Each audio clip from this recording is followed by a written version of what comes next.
James is watching, so he's gonna jump up here any minute. We got a double hitter going on, ladies and gentlemen, man. Come on He's up here, James. Is he still watching? As soon as he get up here, he could get it in. So he was watching the whole time. So I just hit him up. So he should hit the panel anytime. Maybe drop the link. There you go. There you go. James, get up here. Let everybody know what kind of debate this gonna be about, man. You know, this debate again. The mood is the utility of religion versus atheism in the evolution of humanity. There we have James, and my position is the mood is flawed, and the premises that my brother is making are inerrant, and he's sometimes putting the cart before the horse. And we're gonna see that in this debate tonight. You know, what's ironic about my brother's position, right? This debate is entitled "Utility of Religion versus Atheism in the Evolution of Humanity." It inherently highlights the irony. Right?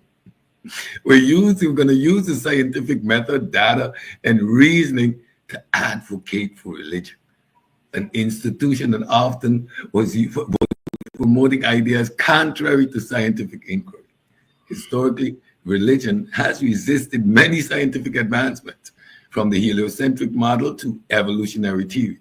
Yet, its proponents may paradoxically attempt to co-opt scientific principles to validate religion's utility. This base framework of science, which thrives on skepticism, falsifiability, and the rejection of dogma. The irony becomes particularly stark when proponents of religion, while benefiting from the fruits of secular science, argue against the very mechanism that made those advancements possible. This theme will serve as a lens to examine the mood critically, question whether religion, by its nature, aligns or stands in opposition to humanity's scientific and moral evolution. Welcome, James. All right. So, James, go ahead and do your opening, brother. I guess that was his opening.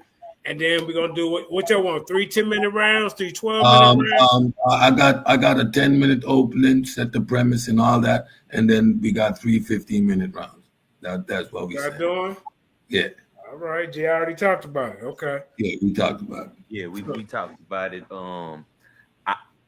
I am supposed to be the A side of the debate. Yeah, you're the A side. I don't know why he went first, but it's all good. That really wasn't official. So taking the job. That was just it really wasn't official. So if you want to, you can go first. And he can go. Yeah, you do your little. Yeah, you can do your little jab shopping before you go in. Yeah.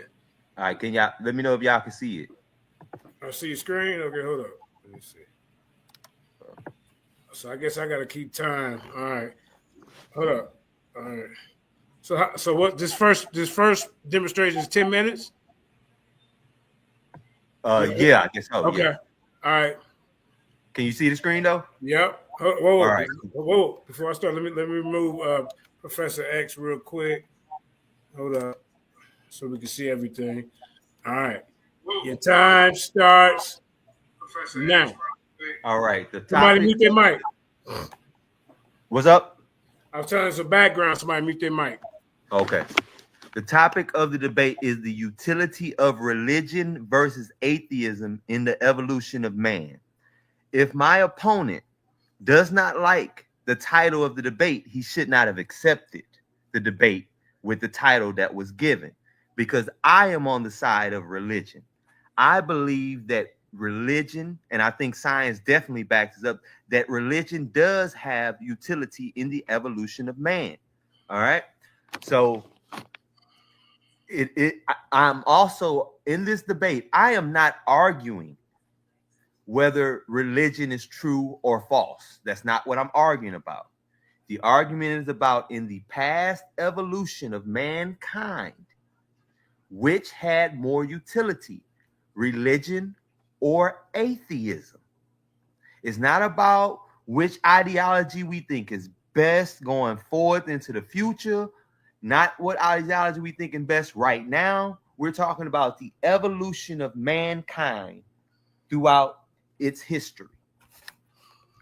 And we're talking about which one, again, had the greater utility, religion or atheism. All right, I'm going to stand by religion having far superior utility over atheism in the past evolution of mankind. Full stop. I'm not here to argue about nothing else. That is the topic. Defining the terms and concepts. What do I mean by utility in the evolution of the history of mankind? Utility means fit for some purpose or worth to some end. So I'm clearly saying that religion has greater purpose or worth in the evolutionary process of the development of mankind as a species than atheism does. Again, this is the topic. In talking about anything else, you are off topic. All right. Again, what do I mean by atheism? Because there are two definitions to atheism.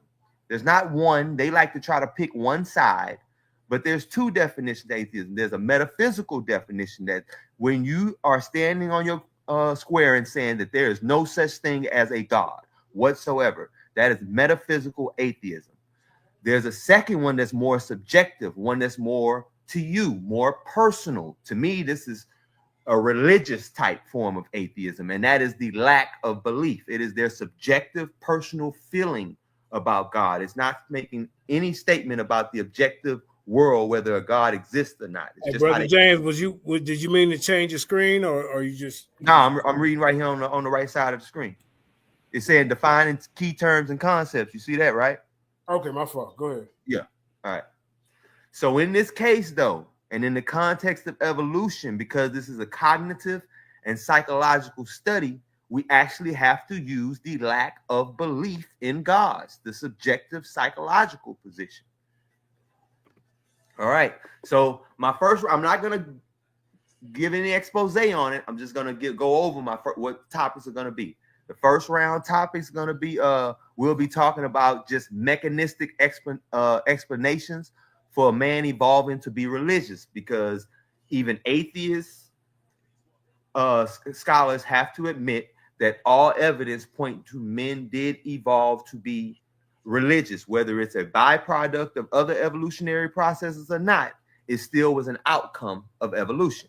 We're going to talk about the theory of mind, hyperagency detective device, dualistic thinking, minimal cognitive intuitive concepts, counterintuitive concepts, ritualistic behavior and cultural adhesion, and cognitive templates for supernatural concepts. These are things that have evolutionary explanations to explain how beneficial religion is in the evolution of man. In the second round, I'll be talking about religious behaviors that confer significant evolutionary benefits by promoting social cohesion, cooperation, and moral frameworks that enhance group survival. Evolutionary benefits of religion: social cohesion and cooperation, moral frameworks, norm enforcement, psychological comfort, and coping mechanisms. Modern atheism relationship with religious frameworks. The funny thing about modern atheism is it stands on all the religious framework. It depends on all the religious framework. It cannot stand in and of itself, and I'll be able to show that because their form of atheism, like lack of belief, is a response to religion itself. You know what I'm saying? So dealing with this, we're going to talk about atheism as a response to religious frameworks, secular moral frameworks derived from religious ethics, social networks, and community building. And then in the final round, we're going to round it out and show how religious beliefs have provided the foundation for moral and ethical frameworks that underpin early laws and statutes. I mean, even our moral framework, even though they try to talk about separation of church and state, in the Declaration of Independence, it makes it very clear that our unalienable rights come from God. Okay, so almost all religious frameworks across the world, well, I'll say in the West, I'll say that in the West, but across the world, come from some type of religious framework. All right, and yeah, man, I don't need all the rest of the time. I think that's enough for the intro. Again, I'm James Cassel, and if anybody want to check out my work, you can go to Concrete Biblical Truth. After this debate is over with, I'm going to expound much more on this topic. Okay. All right. So we got the champ in the building, man. Go ahead, champ. Get your 10-minute opening. Yeah, share my screen and let me know when you're ready. You're ready right now. 3. Go ahead. You got 10 minutes. All right. Good evening, everyone. Tonight, we are tasked with exploring the role of religion and atheism in the evolution of humanity. Specifically, we are examining the utility of religion and whether atheism can be considered a driving force behind human progress. I will argue that religion, while historically serving a significant function in human evolution, has largely been outpaced by secular systems, which offer a far better solution for societal development in the modern world. I will address the error in the myth itself, that atheism is a productive force. To understand religion's role in human evolution, we must first acknowledge its historical utility. Religion likely emerged as a social tool designed to foster group cohesion, explain natural phenomena, and enforce moral systems in early human societies, where understanding of the natural world was limited. Religion served to explain what could not yet be explained by science: lightning, disease, and the origins of life itself. Emil Durkheim, in 1912, a founding figure in sociology, argued that religion is a collective expression that binds societies together. It creates shared norms, reinforces group identity, and provides a sense of purpose, all of which were essential for the survival of early human groups. Richard Dawkins, 2006, notes that religion serves to stabilize communities by promoting cooperation and creating moral codes. But that this role has since been surpassed by more effective secular systems.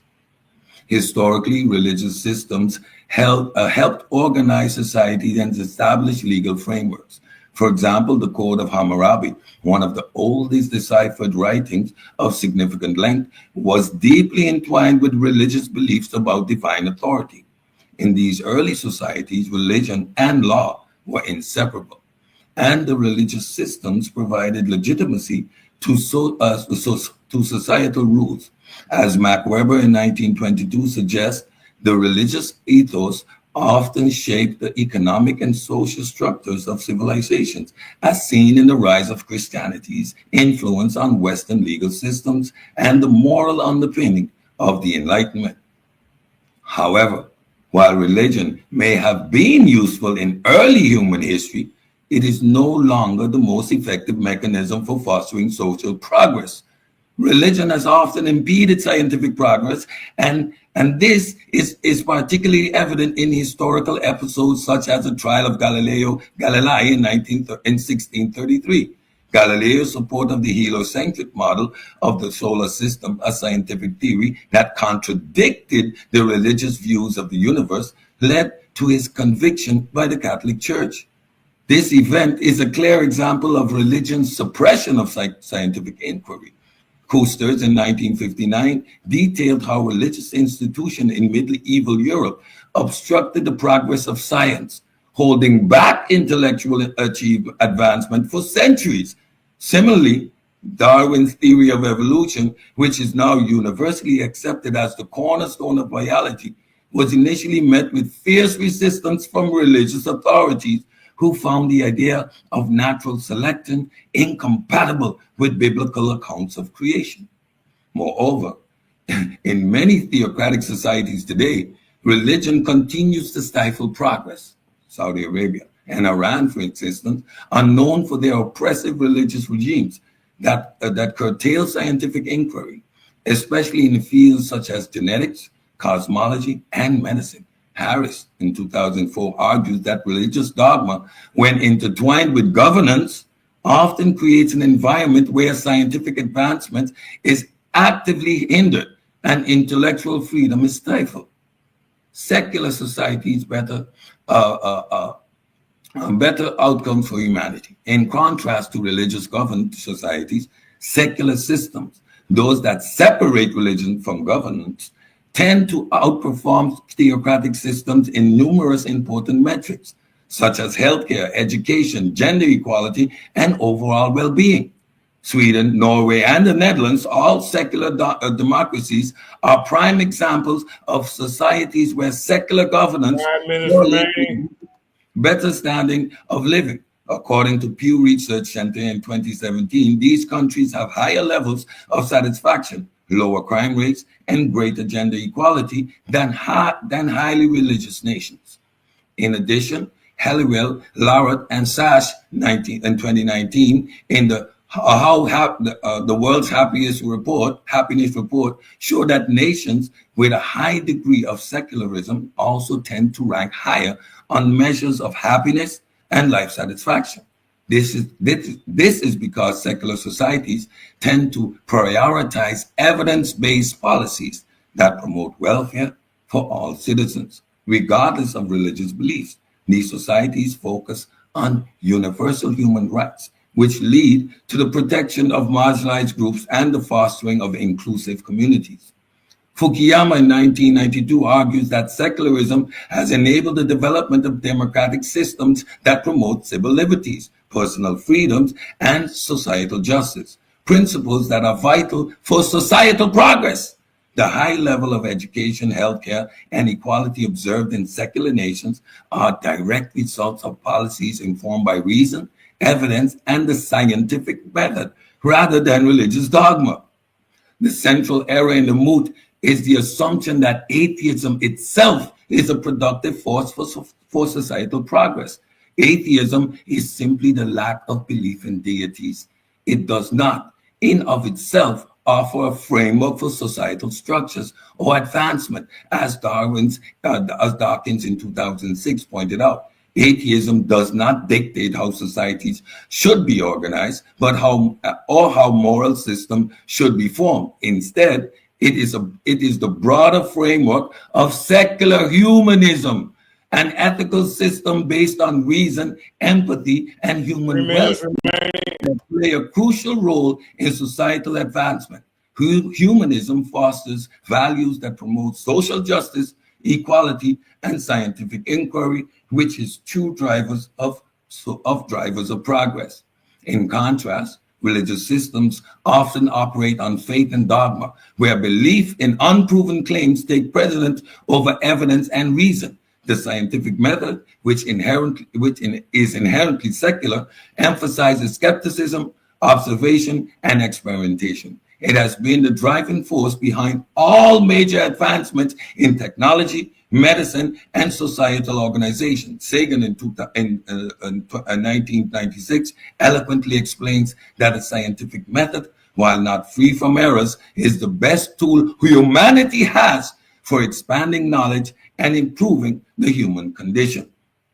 To conclude, while religion served an important role in early human history by uniting communities and providing moral framework, its utility has largely been outpaced by secular systems in the modern world. Secular societies, those that separate religion from governance, tend to offer better outcomes in key areas such as healthcare, education, gender equality, and overall well-being. It is not atheism that drives societal progress, but rather the application of science, reason, and humanist values, which thrive in secular contexts. As we continue to evolve as a species, the future of humanity lies in embracing secularism, scientific inquiry, and humanism, which are the true engines of progress. 1 minute remaining, 1 minute. That I yield my time. All right. All right, both of you brothers came in with their opening. Now we're going to get into your first round. Could y'all repeat the title of this debate to the audience, please? The utility of religion versus atheism in the evolution of humanity. Remember the title, folks. All right. Let's get it. All right, go. James, let me know when you're ready to share your screen, and I'll start your time. Mute your mic, brother.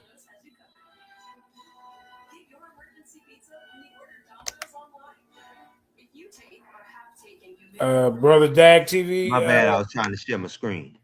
Yeah, Brother Dag TV. I'll leave you my email address if you're looking for an opponent. I'll put it in the chat. All right, let me know when you're ready, Jay. Oh, there it is right there. You can see my screen? Yep. You can start now. All right. Before I get started, I just want to mention a couple things about the brother's opening because I think he's very off topic. I think he's very, very off topic. We're talking about the evolution of mankind. We're talking that was over millions of years. We're not talking about the modern day right now. That is not the topic whatsoever. And also, secularism is not atheism. He's trying to slightly move the goalpost and argue for secularism because he knows atheism has no evolutionary utility. He admitted it in the preliminary that atheism has no evolutionary utility. So what he's trying to argue for with a sleight of hand is secularism. That is not atheism. You can be a Christian secularist. So that is not atheism. Those are not the exact same thing. They may be compatible in some areas. They may align in some areas, but that is the brother is trying to sleight of hand, and I caught it. Talking about Galileo. No one is here advocating for religious institutions. I'm not arguing for religious institution. I'm talking about over the past millions of years of evolution of man. What had greater utility in their evolution? And I'm saying it's religion. Your side is atheism. You can't argue for atheism, so you're arguing for secularism. So let me get to my round one. Round one is the mechanistic explanation for the evolution of human religiosity. The mechanistic explanation for the evolution of human religiosity. Human religiosity is a complex phenomenon that has intrigued scholars across various disciplines. From the evolutionary perspective, several cognitive mechanisms have been proposed to explain why humans are predisposed. That means they're vulnerable to it. That means they're likely to fall into it. It's pretty much saying they evolved to be religious and have religious beliefs. These mechanisms, which evolved for survival and social cohesion, also facilitate religious thought. That's why some scholars say it is a byproduct.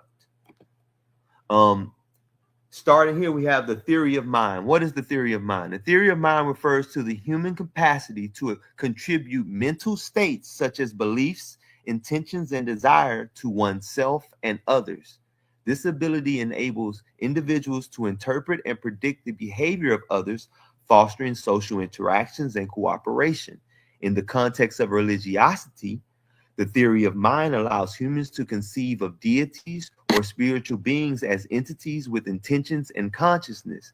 This anthropomorphism makes it easier for individuals to relate to and engage with religious concepts. And this is from The Role of Mentalizing in the Experience of Divine Presence, a neuroimaging study published in the Social Cognitive and Affective Neuroscience, Volume 13.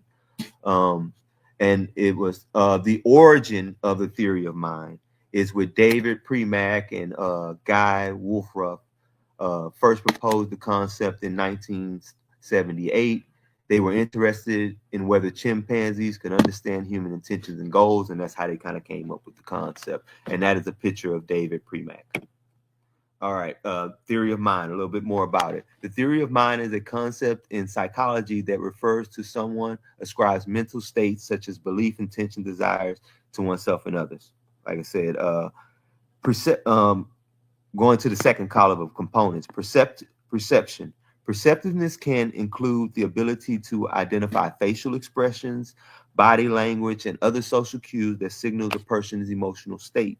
Perspective talking. Perspective talking refers to the capacity to put others in someone else's shoes. It involves looking at a situation from another person's viewpoint. So let's, do a little thought experiment real quick. Imagine you see your friend frown at you. she must be sad because the ice cream failed or something like that. You know what I'm saying? The ability for others to guess, what she's feeling in that moment. We have also, as human beings over time, evolved to contribute this to God, spirits, or the unknown, and being able to attribute to them to a caring nature for you or them being angry with you. Moving on, the next one, hyper agency detection device. Humans possess a cognitive bias known as the hyperagency detection device that predisposes them to perceive agency and intention even in ambiguous situations. For example, interpreting a rustle in the bush as a potential predator is a survival mechanism. This tendency to detect agents can lead 5 minutes remaining. In 15 minutes?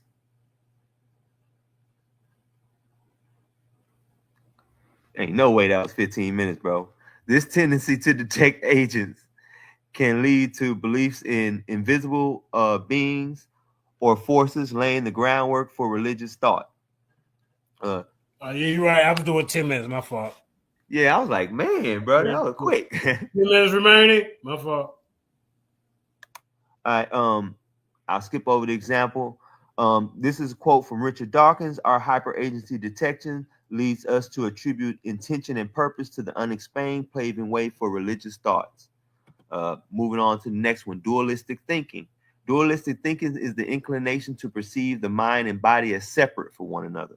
And just to get to the point, it's like, if you've seen a cartoon where you see the body floating outside of it, it's to perceive that the body and soul are two separate things, which gives way for an afterlife and other things like that, which tends to lead towards religious thought. The intuitive feeling that our consciousness are separate from our bodies is an illusion. Dualism is a mistake we have perpetuated for millennia. Of course, Steven Pinker is an atheist, so of course he's going to say it's a mistake.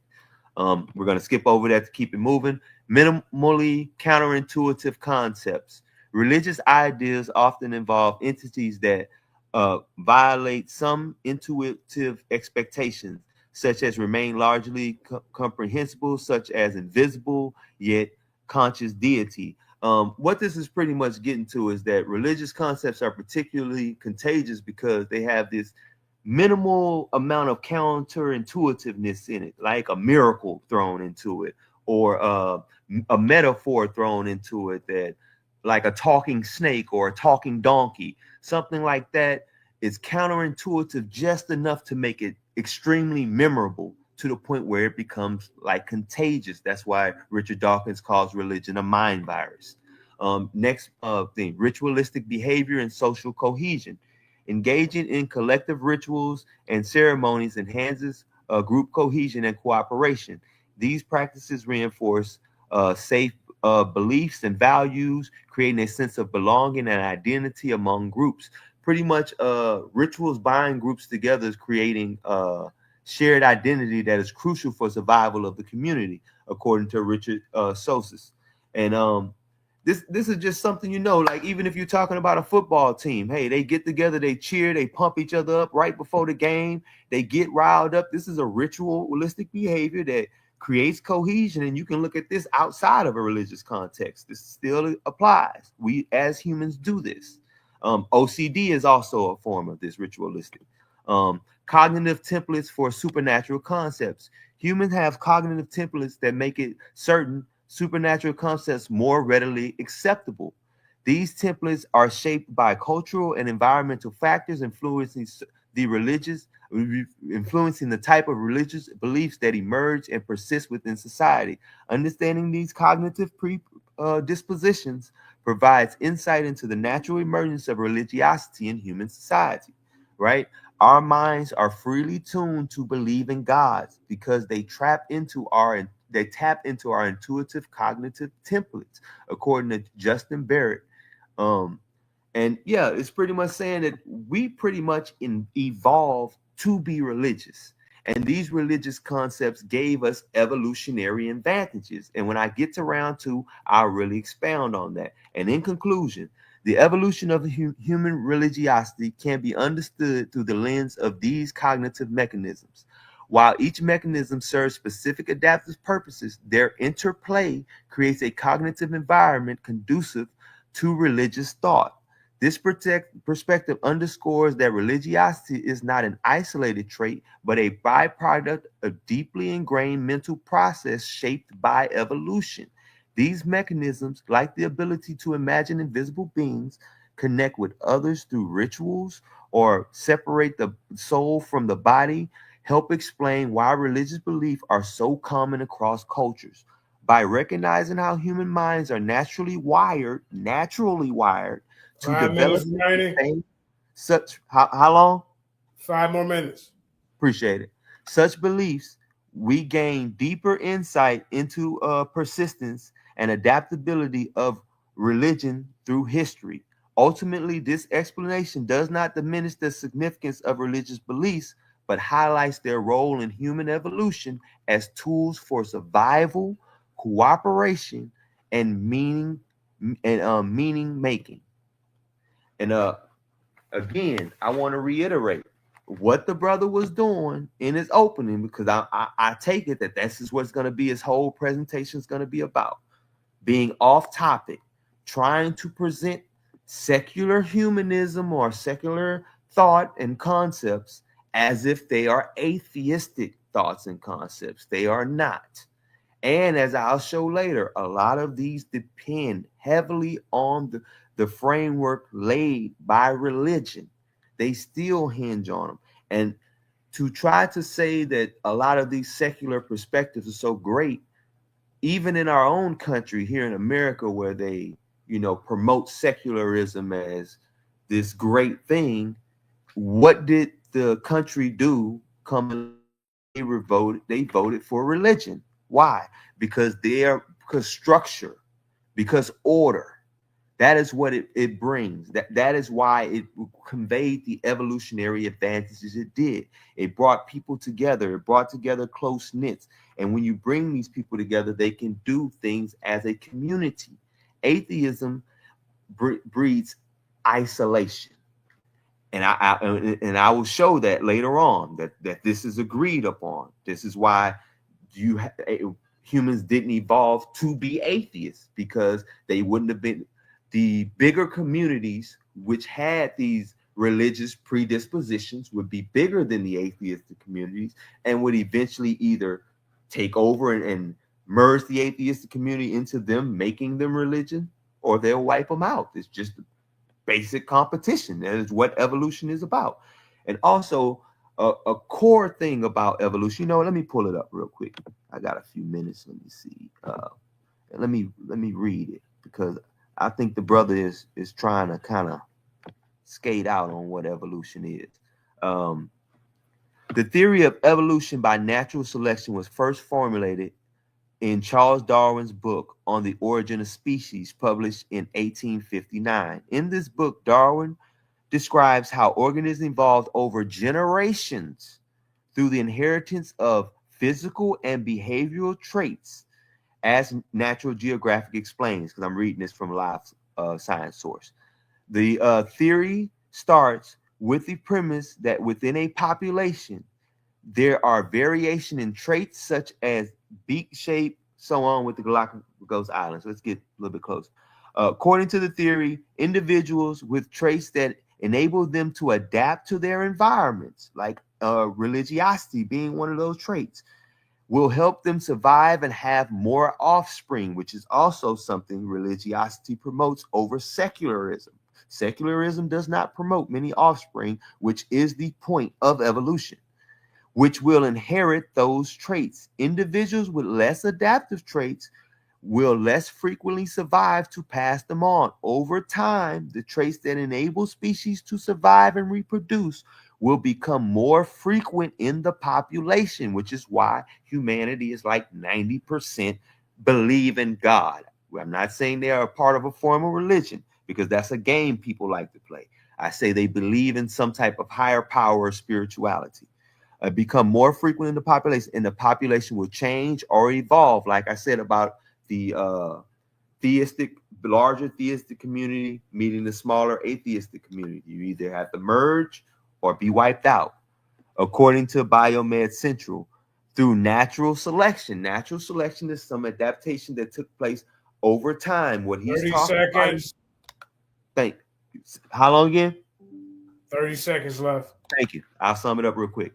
What he's talking about in secular humanism is not natural selection. This is human selection being imposed down on humans, hoping they can make a change. It is not natural selection. As suggested, and genetically diversified species could arise from a common ancestor. So that is what we're talking about in evolution. We're not talking about secular humanism, which is human imposed, not nature imposed. And I yield. Oh boy, I love the mind virus. I love how Doc can cover the mind virus. You can share my screen as soon as you share my screen, and you let me know. I'm gonna start my 15 minutes. All right, hold up. Boy, you can tell when someone is scared, huh? He's so nervous trying to figure out what are you gonna do? All right, your time starts now. Remember the mood, ladies and gentlemen, the utility of religion in evolution. Let's look at it. Religion has historically played a significant role in human evolution, particularly in fostering group cohesion and societal order. It served as a tool for early human societies to unite, create shared identities, and explain the world around them. David S. Wilson in 2002 suggests that religion may have evolved to promote group cooperation, which would have provided an evolutionary advantage to early human tribes. Religion, in its early form, provided the necessary structure for societal cohesion within small groups, often at a time when survival depended on cooperation and unity. In the absence of scientific understanding, religion explanations helped early societies to make sense of natural phenomena. Engelhardt and Norris in 2003 discussed how early belief systems were often intertwined with the need to explain the mysteries of life, such as death, natural disasters, and the origins of the world. Early religions functions as mechanism to help people understand the unknown, creating comfort in the face of uncertainty. However, while religion served as an important role in early human societies, its function such as creating law, moral system, and explanations for natural phenomena, we're talking about the evolution of humanity, have largely been taken over by secular systems in modern societies. Evolution isn't a stagnatory process, and we're examining whether this system has utility for the evolution of humanity. Richard Dawkins in 2006 argues that in the modern world, science and secular governance offer far more reliable and consistent answers to questions about the natural world and human ethics than religion ever could. Science has replaced religion as a primary tool for understanding the natural world, offering explanations that are based on evidence rather than faith. We have evolved past the need for these silly notions. Let's address these silly claims. My opponents will position that evolution is gene propagation, as he just said, and religion is an evolutionary adaptation which promotes propagation, conflates biological evolution with cultural phenomena, and oversimplifies both concepts. Here we see the utter ignorance on display. Evolution is more than gene propagation. Evolution is a change in allele frequency in a population over generations. If you understood what it was, you wouldn't have to go all the way back to Darwin. While reproduction is necessary for evolution to occur, it does not define the entirety of the evolutionary process. Mechanisms like natural selection, genetic drift, and mutations are critical in explaining how and why traits, which include behavior, spread. Gene propagation alone does not explain adaptations or speciation, which is central to the evolutionary theory. Religion is not inherent biological trait, but a cultural phenomenon. Cultural practices are transmitted through learning and societal structures, not genetics.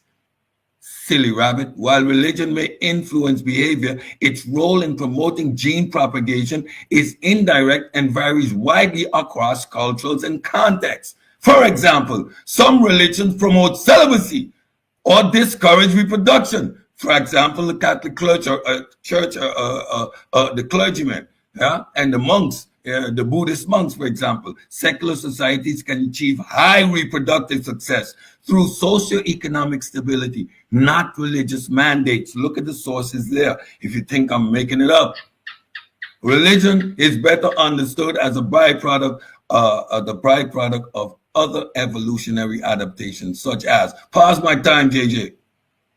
Pause my time. Unshare my screen. Share my screen again. Okay.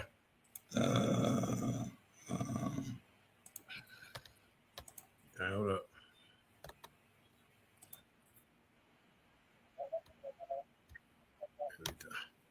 Set of byproducts that religion may be a complicated set of byproducts of psychological predispositions, each one of which itself has an advantage, but the religious byproduct is either neutral or, well, we don't even need to say whether it has an advantage. It doesn't matter. I suspect it doesn't matter. Stop sharing my screen. Okay. Share my screen again. Okay, hold up. Let's get back to work. Now, you heard Richard Dawkins say exactly what it is. Religion is better understood as a byproduct of evolutionary adaptation, such as pattern recognition. Humans evolved to detect patterns, leading to agency detection, attributing natural phenomena to unseen forces. Social cohesion, beliefs in shared narratives of God, helped early humans form larger cooperative groups, which could indirectly support survival and reproduction. This suggests that religion rose as from a pre-existing cognitive trait rather than being selected directly as an adaptative mechanism. Boy, you don't understand evolution. You have it backwards. I told you, don't ever put the cart before the horse. Societies with strong religious influence have demonstrated high levels of cooperation, social stability, and reproduction. Countries like Sweden, societies without countries like Sweden and Denmark are among the most secular, yet have strong social support systems that facilitate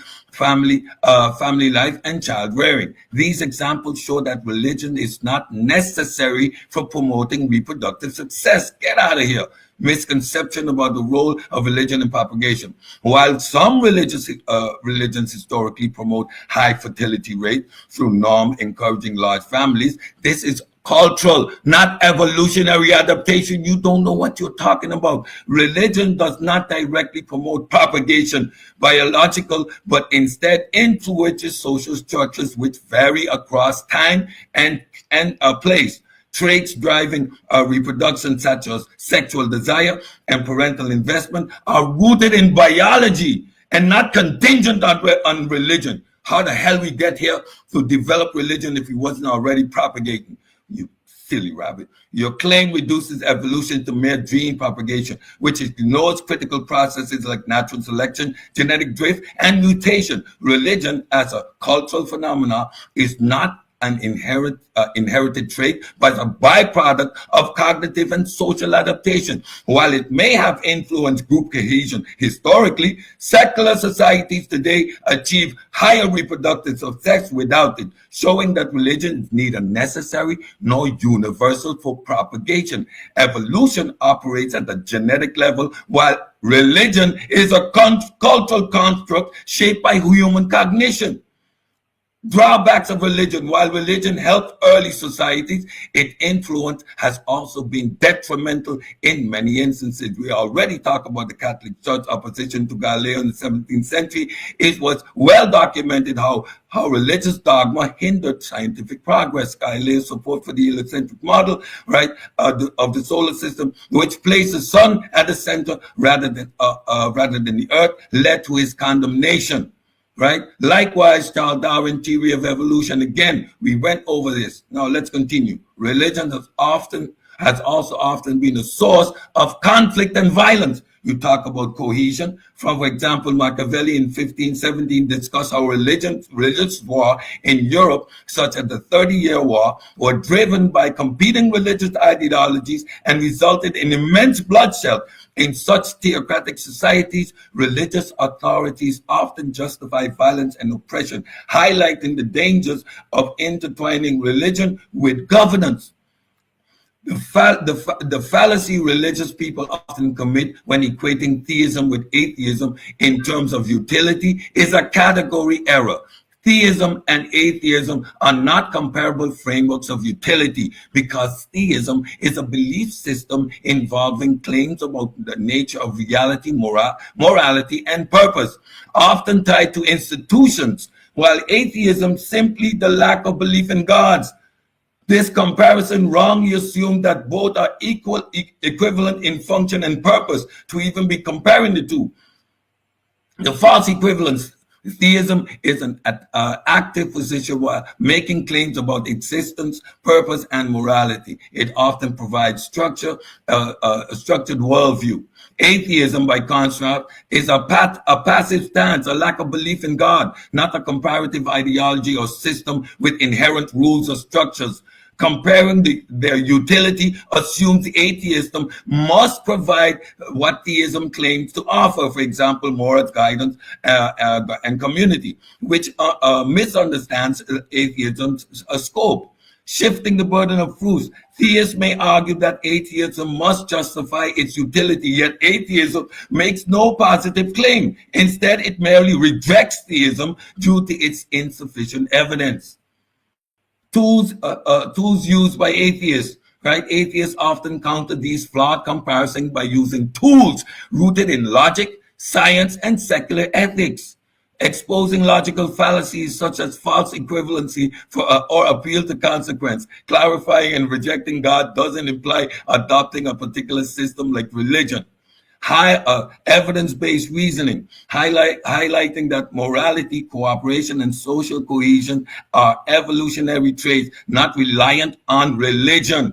These are evidence-based reasoning pointing to secular societies with high levels of happiness, education, and equality as evidence that well-functioning societies do not require theism, while you're trying to make that argument, demonstrating that ethics can be derived from reasoning, empathy, and social constructs without invoking the supernatural, showing that human rights and democratic values often flourish in science secular frameworks, explaining that science, not religion, has advanced humanity by solving real-world problems, medicine, technology, emphasizing that atheism allows for open inquiry free from dogma, enable progress.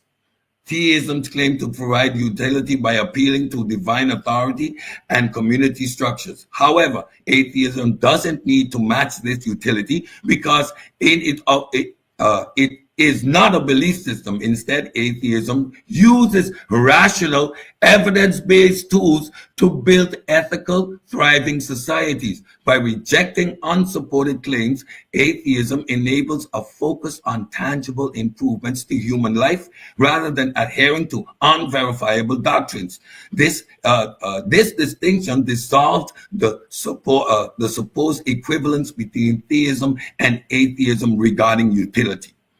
Religion played an essential role in early stages of human evolution by fostering social cohesion and providing explanations for natural phenomena.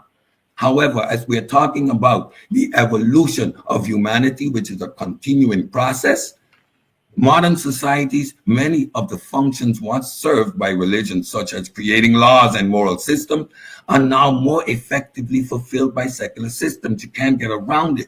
2 Science, minutes. 2 minutes religion remaining. has emerged.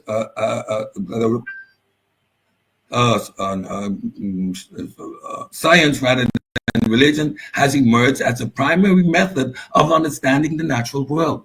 And secular governance has replaced theocratic systems to create more equitable, progressive societies. As Richard Dawkins again in 2006 argues, the future of human progress lies in embracing reason, evidence, and secularism rather than relying on outdated of religious frameworks that often hinder scientific advancement and social progress. With that, I yield my time.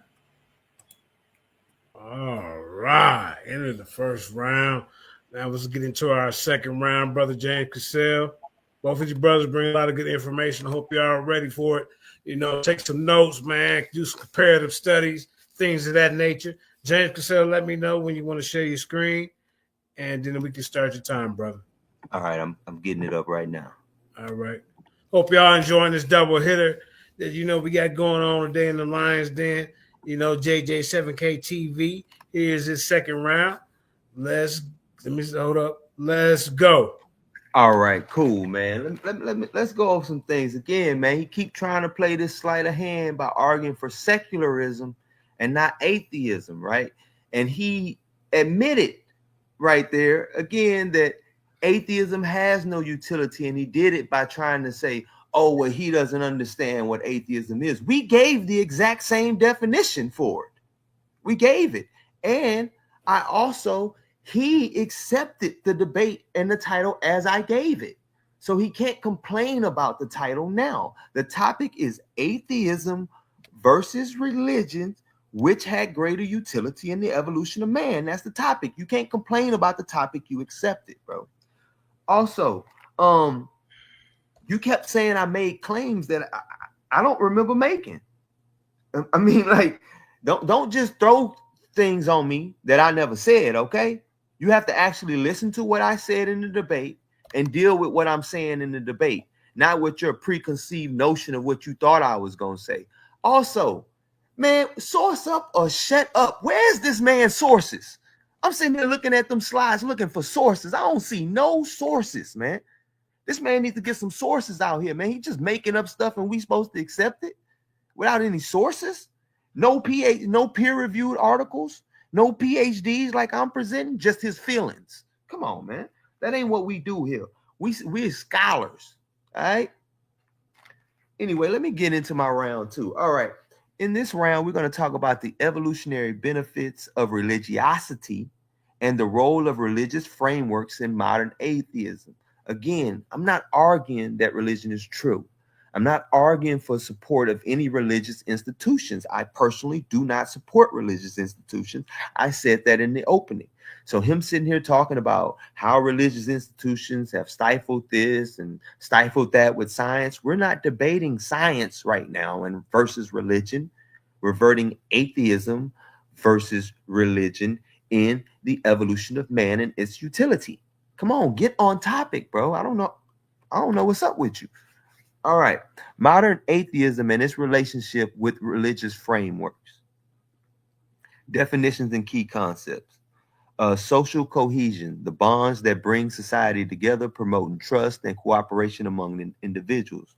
Moral framework, a system of principles and values that guide behavior and distinguish right from wrong. Psychological comfort, the mental state of being free from anxiety or distress, often achieved through coping mechanisms or belief. Atheism, again, the lack of belief in deities or gods, bro. You can't keep saying I don't understand when we're given the same definition. It don't make sense. Secular moral framework, ethical systems that are not based on religion beliefs, but often reflect values derived through religious traditions. And that's something he's going to have to deal with, because if what you're saying is so true, so great, so powerful, it shouldn't have to stand on the religious framework. It should stand on its own 2 feet. And I don't think you can prove that it can.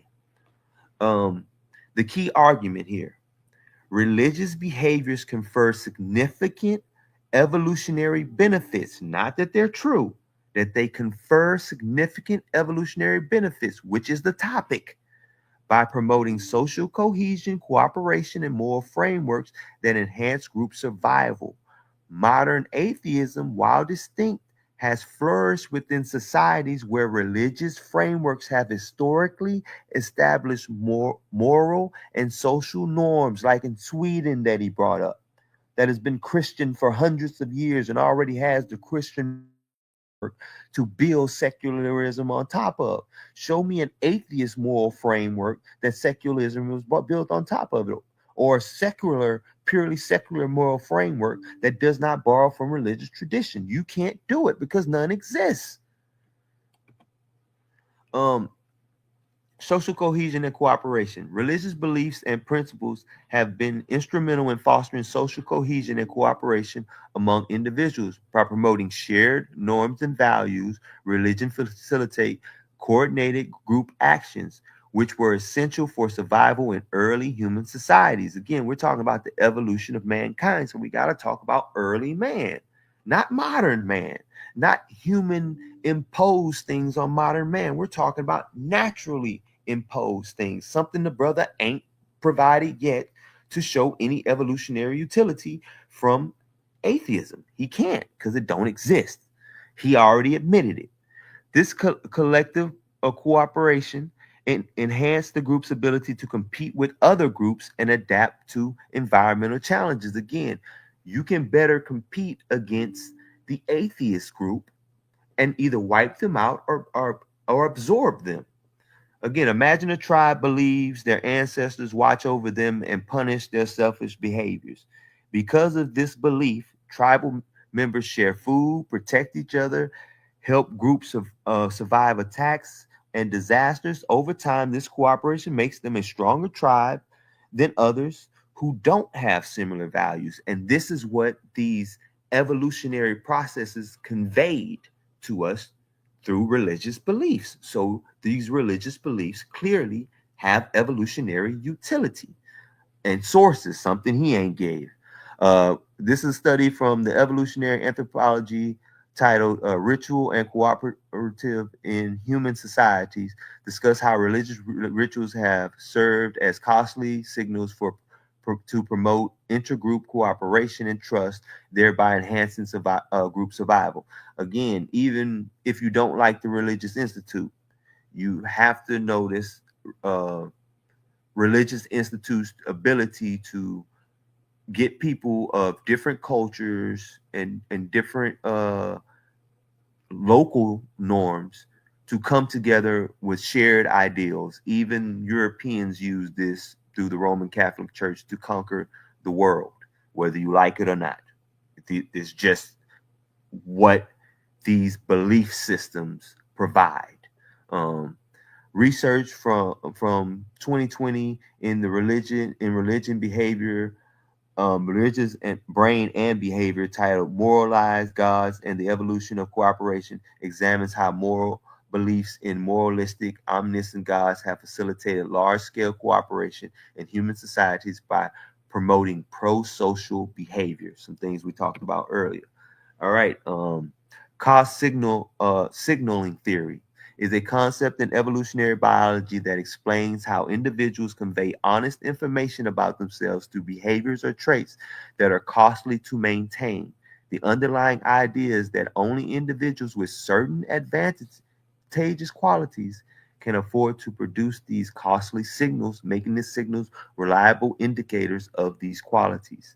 In the context of human evolution, a costly signal theory has been applied to understand the role of religious behaviors and rituals. Engaging in elaborate and demanding ritual practices can serve as costly signals to an individual's commitment to their community and its shared beliefs. These signals help build trust and cooperation within the group, as they are hard to fake and demonstrate genuine dedication. A recent study by Joseph Boulia and published in 2023 examines the application of costly signal theory to religious practices, they argue that costly religious rituals functions as hard-to-fake signals of commitment to the group, thereby promoting trust and solidarity amongst the group members. And that is what you need to have a strong group that can outcompete other groups in the evolutionary game. And again,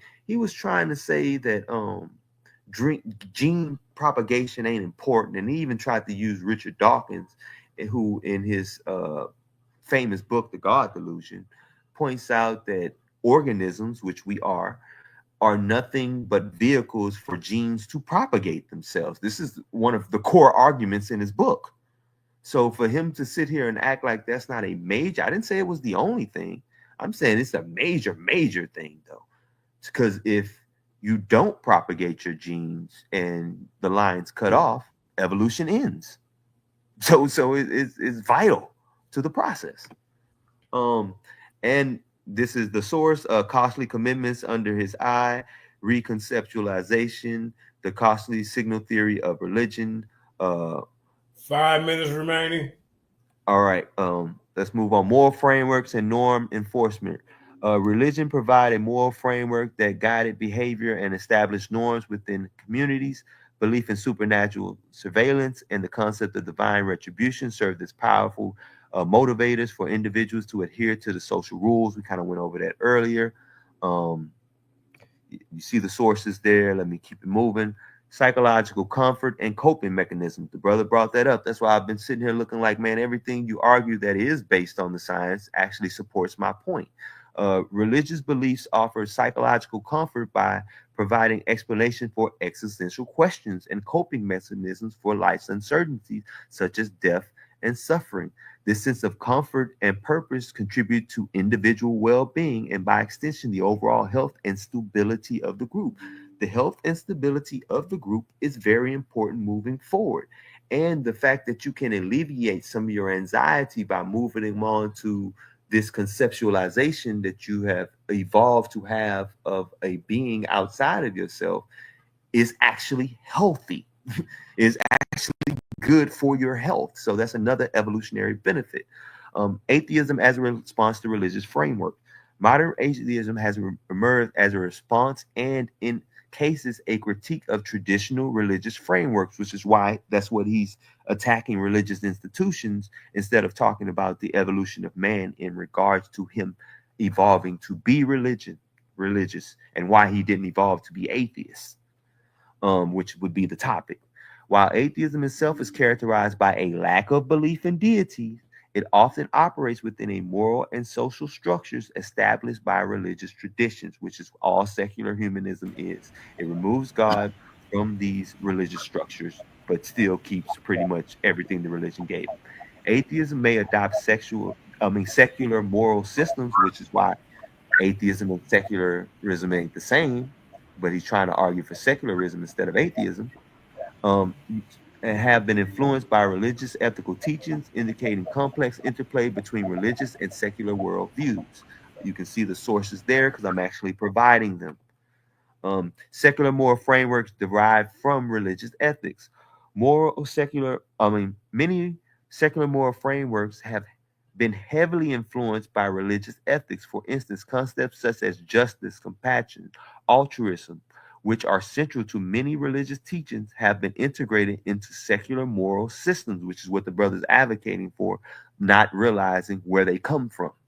This integration suggests that even in the absence of religious belief, societies continue to operate within moral frameworks that have been shaped by religious beliefs. And he's trying to give us moral frameworks, not that we evolve, that mankind is trying to hand down to us. So he's not believing in the evolutionary process. He's actually believing in the rationale of mankind to be greater. 2 minutes remaining, 2 minutes. Secular networks and community building. Religious communities have historically provided social networks that offer support, belonging, and a sense of community. These networks have been instrumental in building social capital and fostering community cohesion. In the absence of religious belief secular communities often seek to replicate, not create their own, to replicate these social functions, sometimes drawing upon the organizational structures, like they will donate like a Catholic church or a Protestant church would, but they wouldn't advocate for God in any form. They will borrow these things. And again, one of the sources is community building and social capital in secular and religious groups. And it examines how secular organizations have adopted community building and religious practices from practices from religious groups to foster social adhesion. And another one explores the role of secular communities in providing social support and their parallels to religious congregations, because they're copying. And with that, I yield the mic. All right. My brother just illustrated how religion is no longer needed as a fundamental of society. That was beautiful. That was beautiful. Let me get the time going. You want to share your screen? Yeah, I share my screen. Let me just a second. Let me monitor my time. You know I monitor my own time. Let's get back to this, because this is hilarious. First of all, those were my sources for the first round, and if I want to go back, the sources I used, just for my opening. Oh, do it over. Go ahead. Yeah, don't run my time yet. These my sources, and in my opening, I was quoting all my sources. I actually cited them. So now you get. Let me get to. So I ended the round. I didn't show my sources. However, these are all my sources here. All right, we got that. All my sources. All right. Let me get to. Time starts now. Oh wait, no, whenever you're ready. All right. Evidence-based governance. We are talking about the evolution of humanity. Again, we just learned in the last round how my brother is conflating evolution with the genetic evolution, which is the propagation of genes, which is biological. He comparing that continuously with cultural evolution, which is something that humans propagate by means of passing that information on. So again, he fundamentally does not understand evolution, and I don't expect him to. Secular societies are built on principles of reason, evidence, and universal human rights, which often lead to more effective governance compared to religious-driven systems. Right? You can clearly see the distinction in a secular society and a theocratic one which promotes and adopts religious practices. Secularism separates religion from governance, ensuring that laws and policies are based on evidence and reason rather than religious dogma. To say that it comes out of religion or has a foundation in religion is completely made up and false. Like in my opening statement says, they're going to co-opt secular ideas to force fit in their religion, and he's doing all that. This leads to more adaptable, fair, and scientifically informed policies which promote societal progress. For instance, again, countries like Sweden, Norway, and the Netherlands, which I can vote for, which are known to for their secular governance, consistently rank high in indicators of well-being, such as healthcare, education, and overall happiness. We're talking about the development or the evolution of humanity. These are the parameters you are going to use to measure how successful the process of the evolutionary process is. And today, we do not use religious dogma to promote our societies. Again, and we are continuing to evolve. That hasn't stopped. According to the Pew Research Center in 2017, these countries also have some of the highest level of gender equality and social mobility, partly because secularism fostered an inclusive environment where policies are based on human rights and reason, not religious dictates. Engelhardt and Norris in 2003, a source cited. You see how I use a source? I cite them. I don't put a source and make my own shit up. I argue that secularism correlates to greater gender equality and improved economic outcomes, suggesting that secular systems provide the foundation for more prosperous and equitable societies. So what is the utility of religion in the evolution of humanity? Null and void as we move forward, right? And I gave a fact that it has utility. But you see how in the past, but my brother keeps trying to slip in that it has utility today. Somehow he's trying to shoehorn into that and don't want me to address the fact that it has no more utility today. How is that? He wants me to look back when he's consistently talking about modern time and how it works for us today. Get out of here. In contrast, religious-driven governance often leads to inequitable injustice and slow societal progress. Theocracies, where religious authorities wield significant power over political decisions. I'm not talking about religion. I'm not, but the church, and you can't deny the church. Which is it, brother? You're talking out of both sides of your mouth. Make up your mind. Either it's how we evolve with religion and we simply don't use it anymore, or we're going to include the religious institute which formed and gave rise to the societies you're talking about. And those theocratic societies, we don't want nothing to do with them anymore. Get out of here. Power over political decisions tend to stifle scientific advancement and human rights. Dawkins again, a source, 2006, assert. You say I don't quote the source, and then you refer to the fact that it was used in Dawkins. Man, you losing so bad you need to lie? Religious government often suppresses freedom and limits in the ability for societies to adapt to new challenges, leading to stagnation rather than progress. So the utility of religion or religious ideas or concept in a modern world leads to stagnation and lack of progress. So its utility today is null and void. It served its purpose, and now you need to put it down, son. There is substantial evidence showing that societies become more secular and they tend to improve in various key metrics such as education. Again, have to say it over and over because it's slow. Healthcare and overall happiness. Hulawat, Layard and Sash, again, a source, 2019. You see how you use the source? You cite the source. In the World Happiness Report, present data showing that secular countries like those in Scandinavia consistently rank higher in happiness and quality of life rather than religious conservative countries, which you want us to be in. You're not. This tend to attribute to secular policies that prioritize social welfare, universal healthcare, and public education, which significantly contribute to citizens' overall well-being. So what is better? Right? What has more purpose for the evolution of humanity, which is an ongoing, continuous process? It is secularism. Atheism is rooted in secularism. You want to call it atheism? Call it atheism. Although that is a misconception and a misappropriation and a misuse of the word. So taking this debate was only to expose your inability to reason coherently, but you're putting that on display right here in front of us.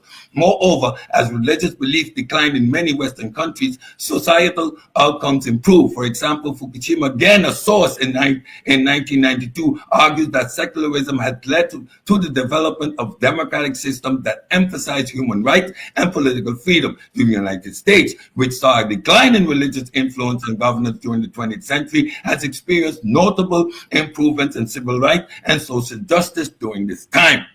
Bruh, are you serious? We can only look back when discussing the utility of religion in the evolution of humanity reflects a misconception about the ongoing nature of cultural and societal evolution. The argument also suggests an outdated view of humanity's evolution, both biological or cultural, has stopped and is demonstrably false. The evolution of humanity is ongoing.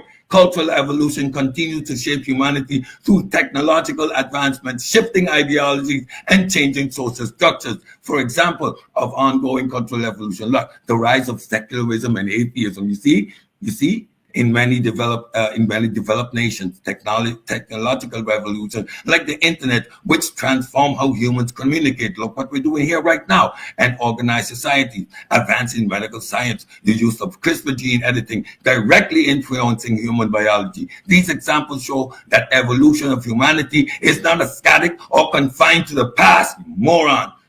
While religion historically played a role in fostering social cohesion and moral framework, I gave you that much. Modern societies have developed secular systems that fulfill these roles more effectively. That is the part you seem to not understand. Legal systems and constitutions provide moral framework without relying on religious doctrines or belief system or ideas. Secular humanism and science-based ethics address moral questions and societal changes. Ain't that the question that religious beliefs you had and they were grounded in nothing? Now we ground them in something. The evolution of both our minds and our system of thinking and understanding. Global organizations like the United Nations promote international cooperation without religious underpinning. So again, you don't need religion to bring people together. That's a misnomer and a misconception. Religion as a mechanism of cultural evolution is increasingly redundant, with social ideologies providing more adaptive and inclusive framework. Source,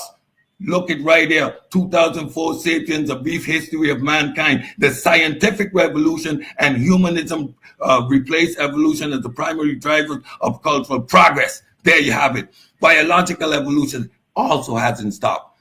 Biological evolution is ongoing, albeit at a slower pace than cultural evolution, which you seem to conflate the two because you simply don't understand the prior, which is biological evolution, right? Increased prevalence in lactose tolerance in population with a history of dietary farming, genetic adaptation to high altitudes in populations like Tibetans and Andean people, the ongoing spread of resistance to disease influenced by environmental and social factors. These examples debunk the claim that biological evolution has ceased. Now, you're not directly saying it, but you're implying that by consistently looking back in this debate and not wanting to address the fact that what you're talking about is pretty much dead in our evolutionary process as human beings.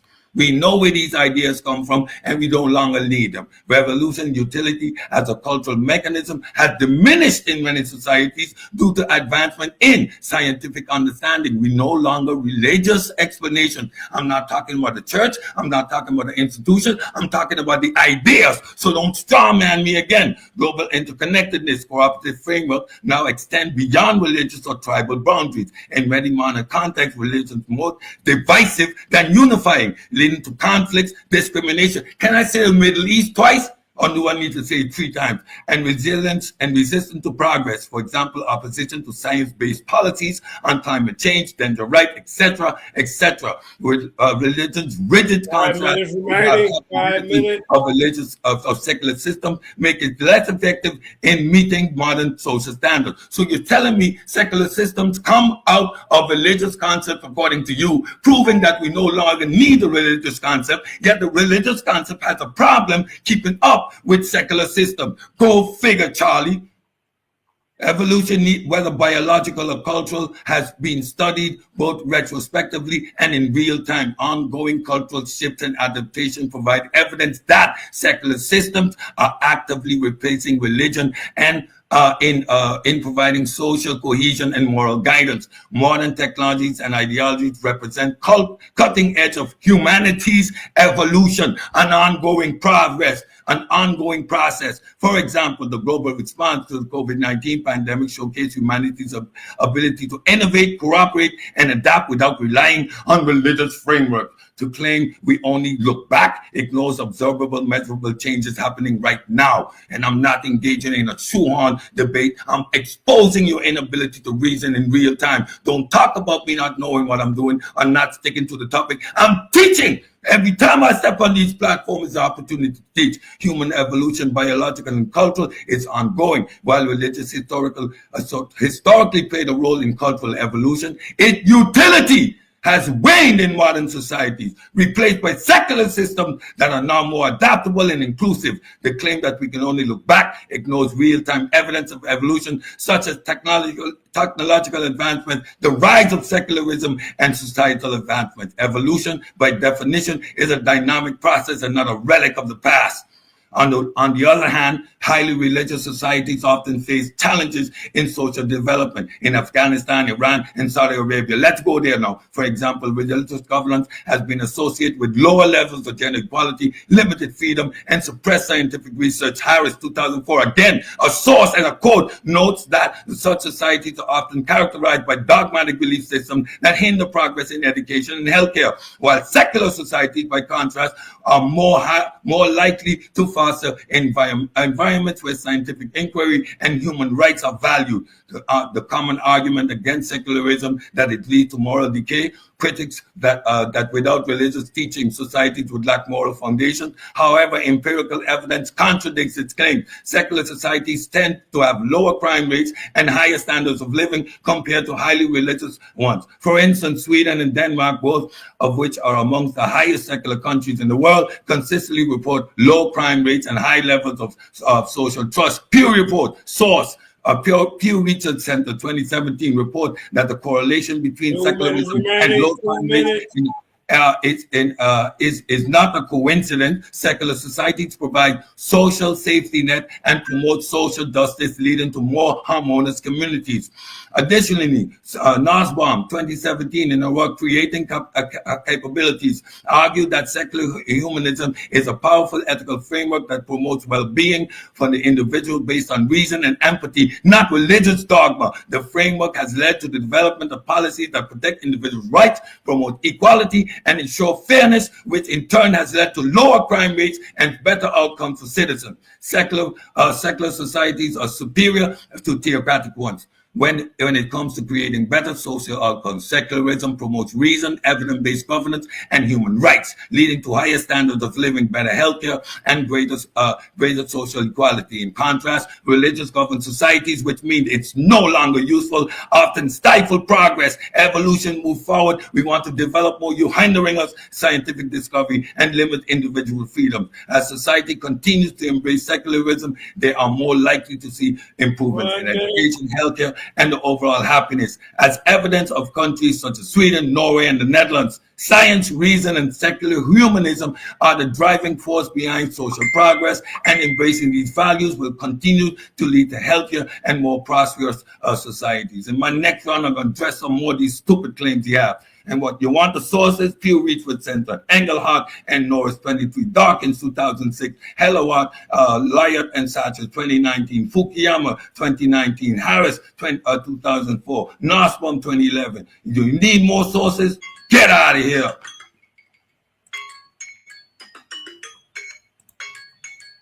Talking about. Oh man. Boy, I told you it's gonna get heated up in the den, man. This second round had proven me right. Now we finna get into the third and final round, man. Ladies and gentlemen, I hope y'all keeping notes. Got your paper, got your paper and your pen. Let the scholars get it in. You hear me? That's what we do at the Lions Den, man. We bring it out. All right, James, let me know, man, whenever you're ready, man. And can you see my screen? Yeah, hold up for a minute, man. Let's see what we got going here. All right, so your time starts now. All right, man. This dude has this crazy habit of saying I said stuff I never said. When did I say anything about secular communities not having moral values? I never said anything like that. I said they get their moral values from religious tradition. So I'm not saying they're any less moral. When did I make any argument that we should have theocratic societies? Most of our societies in the West are religious secularists. They're Christian secularist nation, like Sweden is a Christian secularist nation. Secularism is not atheism. The topic is religious versus atheism in the evolution of man. You can't come on here and say, hey, I don't like the way the topic is wording. It shouldn't be atheism. It should be secularism, and then start making an argument for secularism. No, the topic is what the topic is: religion versus atheism in the evolution of man. Charles Darwin proposed that evolution was through natural selection, and that has been followed up and carried to this day. What you are talking about is man-made selection. Secular humanism is man-made concepts being forced down on people, not natural concepts. So that isn't evolution. Okay? That's man-made. That's man trying to force something, not evolution by natural selection, which is the topic. Also, I made the topic. If anybody is making a false equivalency and conflating the biology with culture, it's you. I made the topic, and the evolution I'm talking about is biological evolution, and you knew it. I told you that already, but you're trying to change it in the debate. It don't work like that. It don't, bro. You're losing. Know that, because you're off topic. All right. The key argument. All right. Round 3. The role of religious belief in the formation of early laws and states. The role of religious belief in the formation of early law and states. The key argument. The religious beliefs have historically provided the foundation for moral and ethical frameworks that underpin early laws and statutes. Again, we're talking about the evolution of man, not man today. We're talking about how they evolved through the past history to today, through natural selection, not man-made philosophies. These religiously influenced legal systems establish objective standards, and objective standards are important because if it comes down to subjective, then the laws are how I feel, and then to you, the laws are how you feel. No, we can't operate a good, functioning, orderly society like that. There has to be one law for everyone, and using a religious framework, which we evolved to use, makes these moral standards objective, which have to be adhered by everyone, whether they like them or not, which were crucial in the development of complex societies, including the formation of the first cities and states. So we're not just talking about small towns like that brother was saying. In order to have big cities and big city states, you have to have one objective law. And our evolutionary process gave us religious beliefs in order for us to establish that. That's what I'm saying. It's derived from the evolutionary processes, not the evolutionary process derived from the religion. How does that even make sense given everything I said? But you'll say something like that because you're not listening. You're just going with what you already thought you was going to run into. But I'm the A side. You're supposed to be responding to me, not making up stuff in your head that I never said, then saying I said. These religious influenced legal, yeah, I said that already. All right. Religious foundations in early legal systems. The brother mentioned the Stella right there. That's the Code of Hammurabi right there to the right. Divine order as the basis for laws. In many ancient, because we're talking about the evolution of man, the past, not today. Ancient civilization, laws were perceived as divinely ordered, with rulers acting as intermediates between the gods and the people. You know, the ancient god kings. Even Pharaoh was a god king. This divine sanctioning of laws provided a sense of legitimacy and authority, compelling individuals to adhere to societal norms. For example, the Code of Hammurabi, one of the earliest known legal codes, was presented as a set of laws given by the Babylonian god Shamash. Right, that was their moon deity. And again, in order for these to be forced and objective and be adhered to by all members of society, they have to be attributed to some order that's beyond human subjective interpretation. And that evolution has given us, again, religion for this. I'm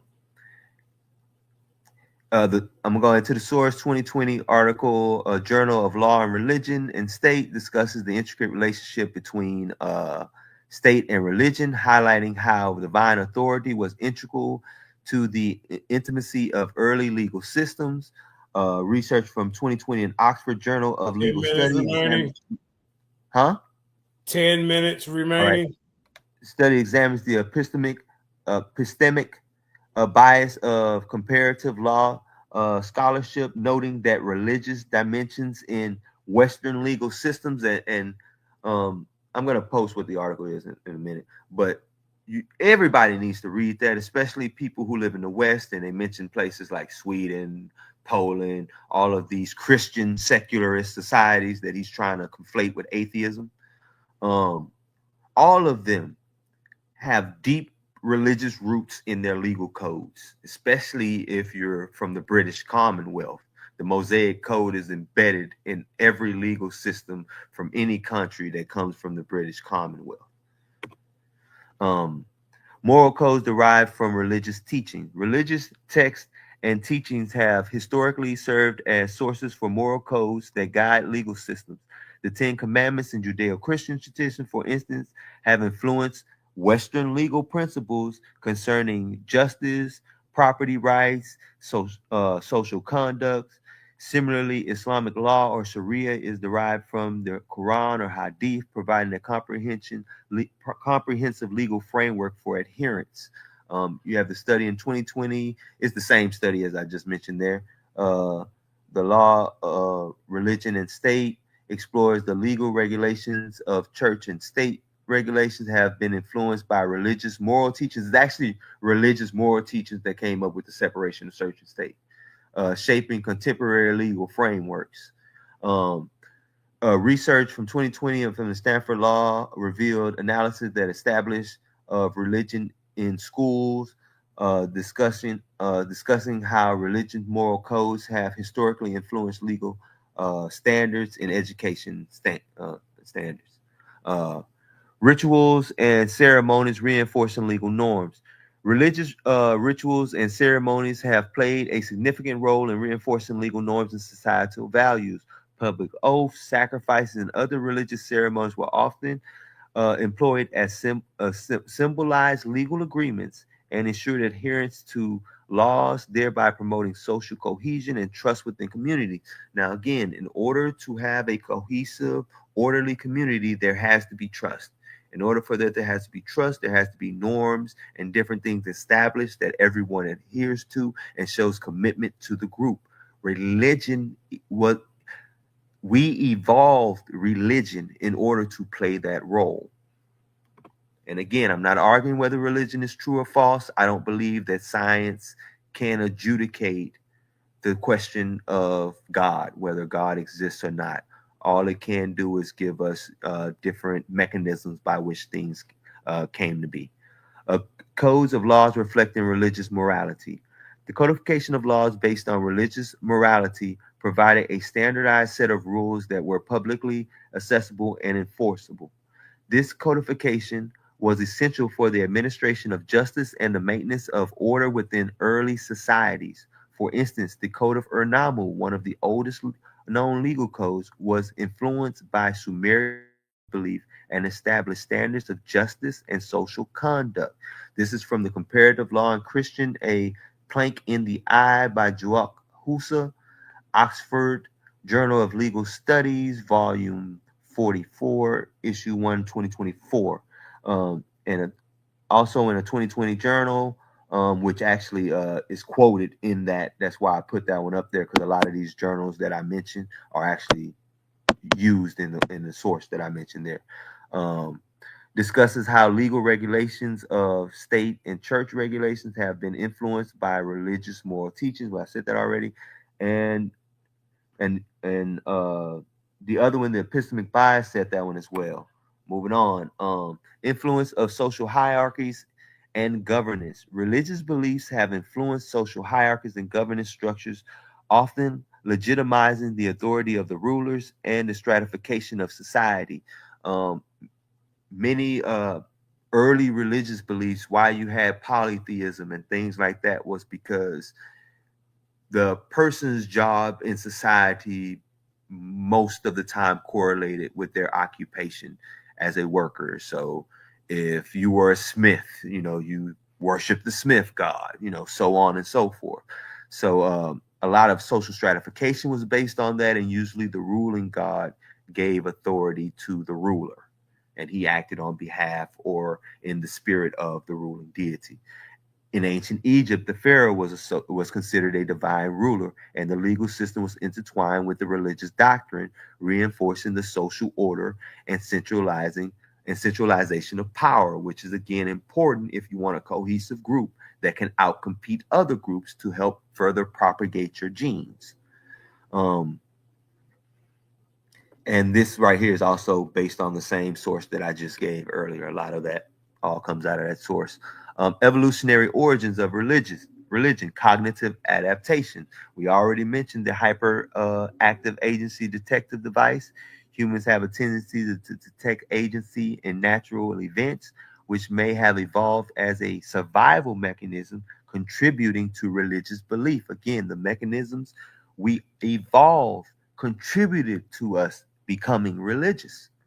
And I don't see why we can look at, that's another argument. I'm not even going to go into that. And the sources here is The Evolution of Religious Cognition by Fraser Watts. And a direct quote from it is this article suggests that cognition is an early stage in the evolution of religion, is largely at the level of intuition. The Fraser Watts in The Evolution of Religious Cognition. Social bonding and moral framework. Religious rituals and beliefs enhance group cohesion, trust, and moral order, fostering cooperation. This is from The Religion and Its Evolution, Signals, Norms, and Secret Societies by Carl Bruce and Kim Sturren. Cultural evolution approaches ritual, religion, and spirituality as collective responses to cooperative challenges. This, again, from that source, direct quote. Psychological advantages, meaning, purpose, and coping mechanism. Religion provides existential meaning, reduces anxiety, and supports emotional well-being. This is from Faith, Mental Health, Intersectionality, Faith, Mental Health, and Community Partnerships, Substance Abuse and Mental Health Services Administration. They did a study on this, and this is something that's quoted from this. Numerous studies have shown the benefits of spirituality and religion on mental health, including reduced rates of depression, suicide, and substance use. This is from the Substance Abuse, or the source I just mentioned. Now, again, this is very important in the evolution of man in a highly stressful environment that he didn't have much control over like we have today. 2 minutes remaining, 2 minutes. Thank you. Over like we have today. This would help promote emotional well-being so he can propagate on his genes to the next. Reproductive success, which again is very important in propagation of genes, which is essential to evolution to keep it going. Family stability and parental investment. Religious teaching promote values that encourage family stability and higher reproductive rates. This has been studied and shown that higher reproductive rates is found amongst religious adherents over atheist secularists, because atheism is not secularism. Dude is conflating the two and trying to act like he's making an argument for atheism, and he's not. And atheism is the topic. Atheism versus religion. And this is from Ivory Brody and Kwaku Ashanti, and the psychology of health and religious coping in Ghanaian women with infertility. There's the source there. And this study examines the relationship between positive and negative religious coping and psychological health for women in infertility problems in Ghana. Now, again, if this provides good coping mechanisms for the people, that gives it great evolutionary utility in the harsh environments of early humanity. Universality of religion, anthropological and archaeological evidence.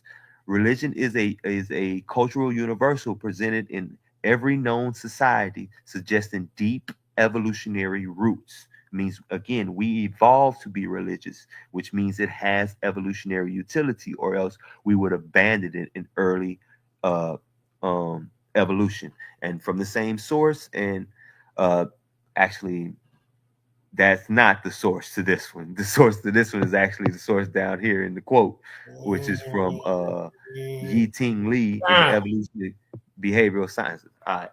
Time. Oh, right. man. For those who, hold on, real quick. For those who just joined us, can you guys repeat the top? This has been a double hitter tonight, Kyle's Mind. So we're not talking about the right. Yeah, let me remind the people of the title of the debate: Religion versus Atheism. What is it? The utility of religion versus atheism and the evolution of humanity. Yeah. Humanity. Now, Mind you, everything he just said. What I'll do for y'all, I'll replay this again. That way you have your own title. Yeah, that way, Yeah. Yeah. So everything he just was talking about had nothing to do with the development of society. Remember, I'll share my screen, JJ. Remember, I talked about the parameters: healthcare, education, science, technology. These are the tools that these are the parameters when you look at the utility of religion versus secularism, aka atheism, if you want to call it that. But now let's look at how my brother was lying. Start my time, JJ. Remember, misconception about religion's role in propagation. I didn't say nothing about it. While some religions historically promote high fertility rates. Now I went over this, and he claimed that I was putting words in his mouth, and he turned around and boomerang dagger himself by talking about the same fallacy. Traits driving reproduction, that such as sexual desire and parental investment, are rooted in biology and not contingent on religion. So again, he simply doesn't understand evolution, right? And he's taking y'all for a ride. So now we caught him lying. For the second time, he talked about me not having sources, right? So now we caught him lying for the second time. He's saying he's not talking about religion, but every time he refers to the pharaohs, he's talking about religious institutions. And now we evolve past those religious institutions. We're talking about evolution, like I pointed out. You can't stop evolution when you feel like. It's an ongoing process. So if you're examining the utility of a particular product, which you keep claiming to have utility today, then you cannot exclude the utility of it today. Its evolutionary function today, which it has none. So you're wrong again. Now let's address the error in the mood. Right? This is my time. You shut up. Atheism is not a productive force. Atheism, by definition, is simply a lack of belief in deities. It is not a belief system, nor does it inherently offer a framework for creating societal structures or advancing human progress. Atheism does not provide a set of values or policies. That's the error in the mood itself, because you're trying to compare two things that are not equatable.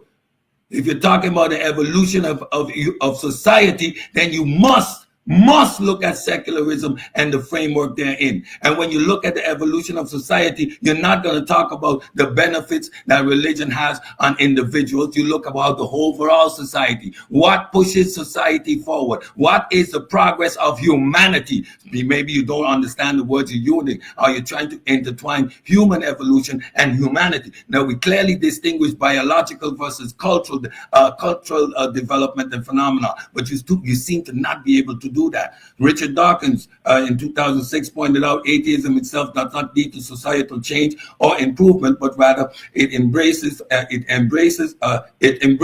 embrace of reason, science, and humanism are driving progress in society. In contrast, humanism, a system of thought that prioritizes human well-being and happiness, often flourishes in secular contexts and plays a significant role in societal development. You are making the point every time you say secularism uses the religious framework. We have no longer a need for the religion behind the societal framework. So those ideas we have far left behind. Evolutionary, it has reached its apex, and it's no longer functional, because what we now use as a societal tool, which religion is it's a byproduct. So it's something that developed out of our natural senses for other things, pattern recognition, but you simply do not understand the subject matter that you're dealing in. So that's why you're making these wrong assumptions, and you're rooted in confirmation bias. Humanism promotes values such as reason, individual rights, and ethical treatment of others. And these principles, rather than mere atheism, that leads to societal advancement. Dawkins, again, which you want to quote, argues that science and humanism are the true engines of progress. So when we're talking about the continuous evolution and utility, which we want to have progress, we're not going to use religious frameworks anymore. Whether we're hardwired to have beliefs, we operate on beliefs, but we're not hardwired to beliefs in God, right? Because every society will either believe in some kind of God or has no God or whatever. What God's represented was an ancient way of us understanding reality. Now we have other tools, so we leave those ideas behind. It's not hardwired to believe in God. It's hardwired for belief. Belief promotes action. Without belief, there is no action. So to misconcept that and hijack that into belief in God is completely erroneous, and you made that up. Argue that science and use again. Atheism does not create social system. It is the combination of scientific and human thought that lead to tangible benefits in society. The idea that atheism itself can be a productive force is misunderstanding of its role in society. You misunderstand it. That's why you have it in the mood. Your ignorance is on display. Not me arguing, but I don't have to acquiesce to a faulty premise. I need to get up here and show how your thought process is flawed. And if you don't understand that's what's happening right now, then you're further from home that you actually need to be. Context of which atheism exists, largely secular societies that lead to progress.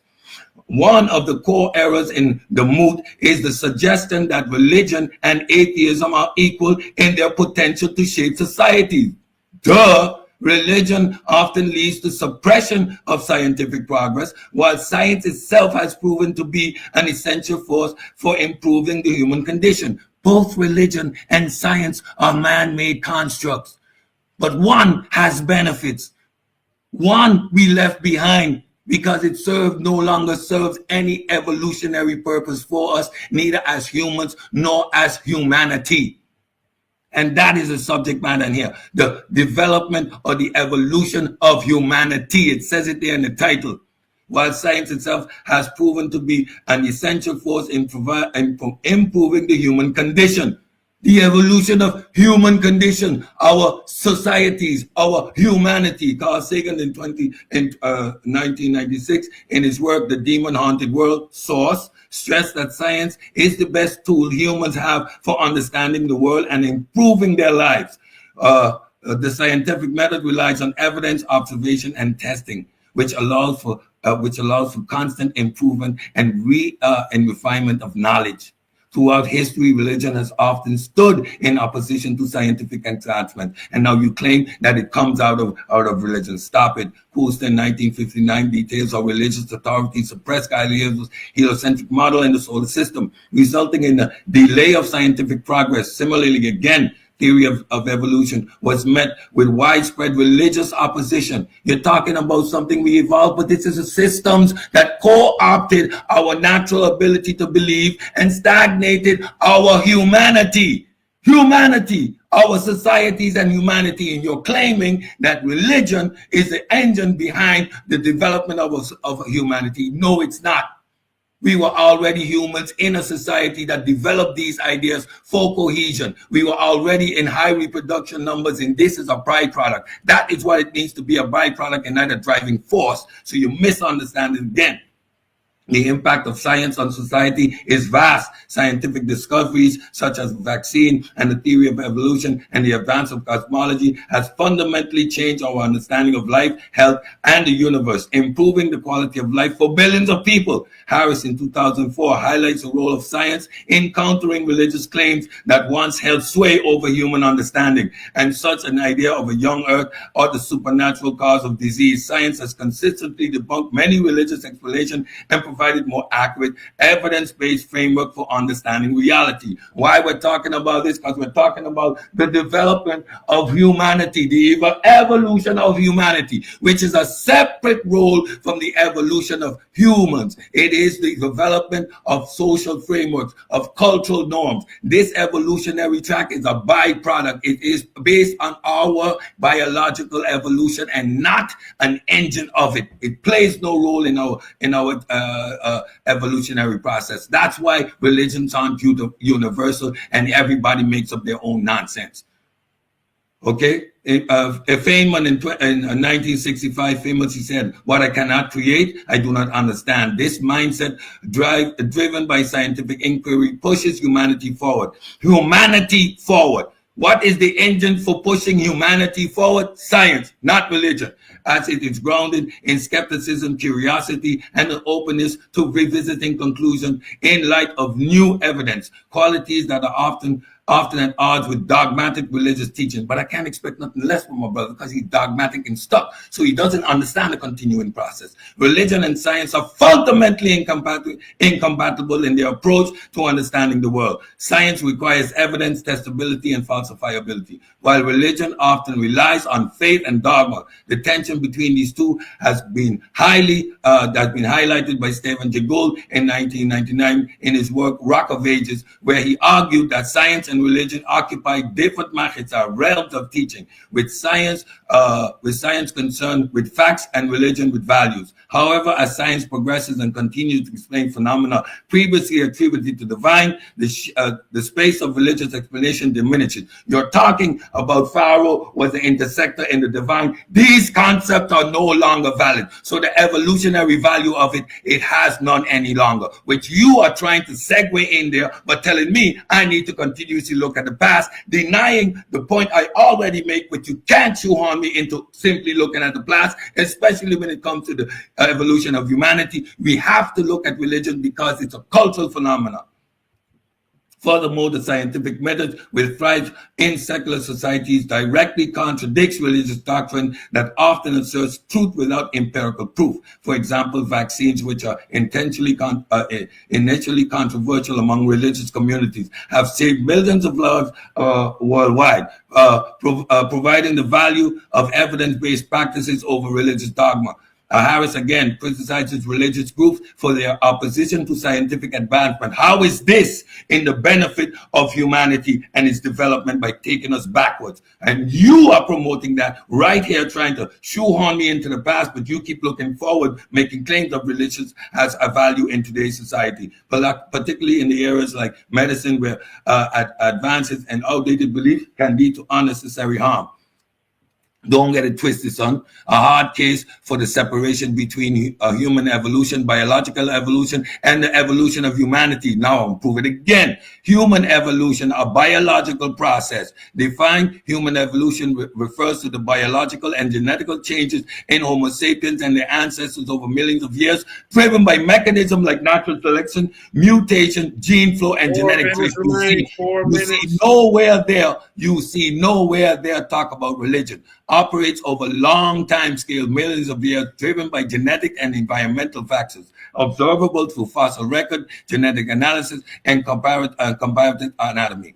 Bipedalism, Australopithecus, brain size, etc. Right? Evolution of humanity, a cultural and social process. You don't even understand the words you're using and you bring into a debate. The evolution of humanity refers to the development of complex social structures, languages, technologies, and ideologies, including religion and atheism, driven by cultural transmission rather than genetic change. So keep using that word inerrant. You're trying to conflate the two. Operates over shorter time scales, centuries, and millennia, driven by learned behavior, ideas, and innovation, observable to archaeological, historical, and sociological changes, right? Let's go back. Example, agricultural revolution, right? And the Enlightenment. The source, Byron Arden Richardson in 1980, culture and the evolutionary process. Now, mechanistic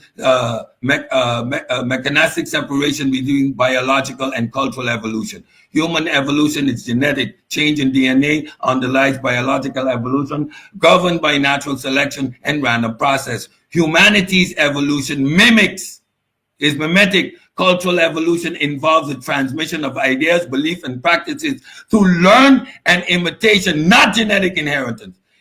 Example of independence, the adaptation of agriculture. Again, we look at Richard Dawkins in 1979, the selfish genes. Memes, not genes, driven cultural evolution. Don't conflate the two. Stop it. Religion is a cultural adaptation, a product of evolution of humanity. It did not shape human biology, rather arose as a means of it, enhancing social cohesion, explaining natural phenomena before science, evidence. Religious practices vary widely across culture and are not universal adaptation. Celibacy in Catholicism contradicts propagation. These are the claims you're making. Again, the source, look there. Don't say I don't have a source. Come on. Atheism and secular humanism emerged from cultural evolution, reflecting humanity's growing reliance on evidence-based reasoning. We evolved away from your spooky ideas. The scientific method, not religion, enabled breakthrough in medicines, technology, and understanding of the universe. He's telling you about helping one person here, one person there to cope, and he's not wanting to address the overall societal changes. Cultural evolutions happen faster. Cultural changes can occur in decades, while biological evolution requires millennia.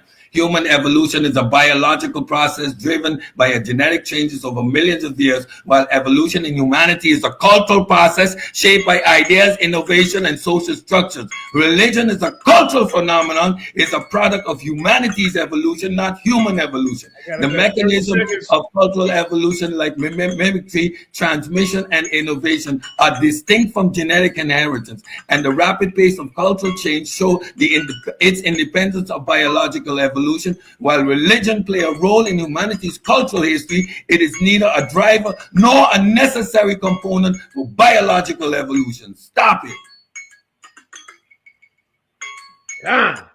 You want to read your conclusion? The assertion that atheism... Bro, I didn't get to read my conclusion. I had it. No problem. Okay, that's good. No problem. Yeah. All right. I wasn't reading any. Ain't no conclusions being read tonight. God dang it. All right, man. Great 3 rounds of action, man. High level information coming out of both sides of the table. I hope y'all enjoyed this. We're gonna get to the conclusion of this. Would you guys like to ask each other questions? Maybe do a little hot seat. Do y'all want to go back and forth a little bit? We can ask some questions. I'm with the questions real quick. It ain't got to be that many. We can do like 3 or 4, something like that. It ain't no big. Yeah, we can do a couple questions. All right, go ahead. Who want to go first? All right, I got a question. Seeing as I am the one who picked the title, and I am the A side who clearly defined what the topic was about, I want to ask him what makes him think that he has a right to change the topic in the middle of the debate, or have an issue with the topic that he agreed to in the debate. We're in a debate, son. So your moot is part of your whole presentation. If your moot indicates a reasoning error, it's an opportunity for me to take that debate and illustrate that you don't even know what you're talking about. Look at the moot you brought. And I stayed within the framework of the discussion, simply pointing out that how you're trying to use atheism is inerrant. So if you're going to actually evaluate a religion as an evolutionary tool in humanity, you have to oppose that to secularism. And that's what I did. I simply did what was necessary, illustrating your flawed reasoning, giving too much credit on misunderstanding the value of atheism. It simply says, I don't believe. That doesn't promote any action. All action is promoted by belief and not necessarily in supernatural. If I hear the door slam, I'm going to jump because I believe that if there's a shot being fired. That is an evolutionary adaptation, not necessarily the belief in God. Because you just said you just felt like changing it because I didn't say that. No, I didn't. Hey, be quiet. I know you're emotional. Everybody in the chat talking about how emotional you've been this whole debate. So calm down for a minute. Okay, but hold on, Danny. Okay, it's turn to ask you a question. So if talk about being emotional, I answered you. So now let me ask you a question. Do you understand the difference between what is a byproduct of evolution or a driver of evolution? Explain the difference between the two. Wait, I stated in my presentation clearly that evolution was a byproduct. That religion was a byproduct. I didn't ask you that. I'm answering your question. You be quiet and get out your feelings. Let me answer it. All right? It's okay. The difference between the two. All right, like I said in my debate that religion was a byproduct of evolution. And that's just what the scholars say. There's no proof either way that it's a byproduct. It's just a claim they make. But a byproduct is something that is not the main purpose or the reason by which the effect evolved. but it just became a natural consequence of the interaction of many different effects that it naturally evolved. All right, go ahead, ask another question, James. All right. I want to know, because you clearly have been here today conflating secularism with atheism, because people can be Christian secularists. America is a Christian secularist nation. Sweden is a Christian secularist nation. The topic of the debate is the utility of religion versus atheism, not secularism, versus atheism in the evolution of mankind. If your response was that atheism has no utility, what's the question? What's the question? What's the question? What's the question? What's the question? What's the question? Ask me a question. Why were you conflating atheism with secularism, seeing as the topic is about religion versus atheism, not religion versus again, that's the topic. Again, your ignorance as to how you need to actually evaluate humanity's evolution is not on me. An atheist uses tools. What are the tools that an atheist uses? He uses science, he uses methodological naturalism, there's skepticism involved. So these are the tools that are used by secularism. So when you keep conflating Christian secularism, when I clearly indicated by sources that these two are diametrically opposed to each other, incompatible, then you're the one that is making no sense and don't understand again what you're talking about. An atheist, I use the tools that we use to forward society today. We are talking about the evolution of humanity, an ongoing process. So what do we use today in the evolution of humanity? We do not rely on religious dogma or these antiquated systems of evaluating reality. We simply don't. So if you're going to evaluate, then there is a system that an atheist use, which is secularism. So now you predominantly focusing on atheism again illustrates your ignorance by equating the two. It's a category fallacy. It's a false equivalence fallacy. So again, the fact that you don't understand that you were making a fallacious point, which I just simply illustrated, that's on you. But I never need to acquiesce to a faulty premise. I took the debate, and in my third round, I illustrated, I'm going to show you why the moot itself is flawed. I expose your inability to reason coherently. And if you can't get that, I'm sorry. But that's a simple fact. What's your question? That's the question, sir. What are the tools? What are the key? What are the indicators in evaluating the development of humanity? Okay.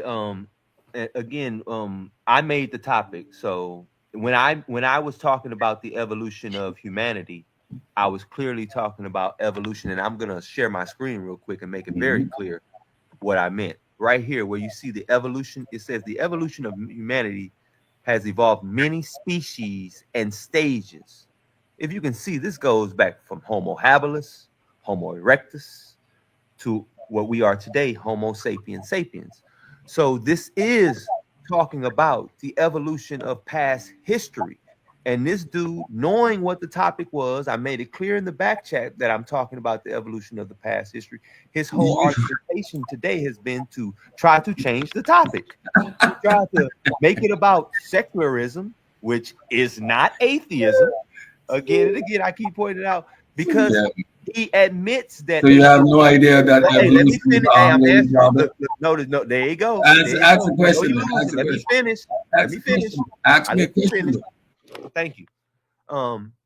Like I said, dude admitted that atheism has no utility in the evolution of mankind. He admitted that. That is the topic. That's why I picked the topic, because I know atheism has no utility in the evolution of mankind, but I know religion did.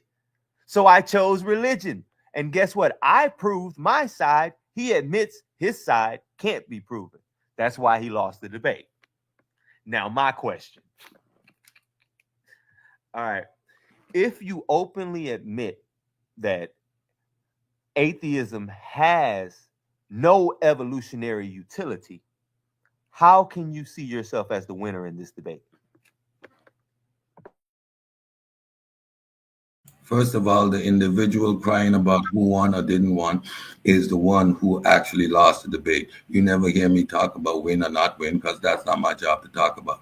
I just present the information. Again, your inability to understand the subject. I'm answering, mute your mic.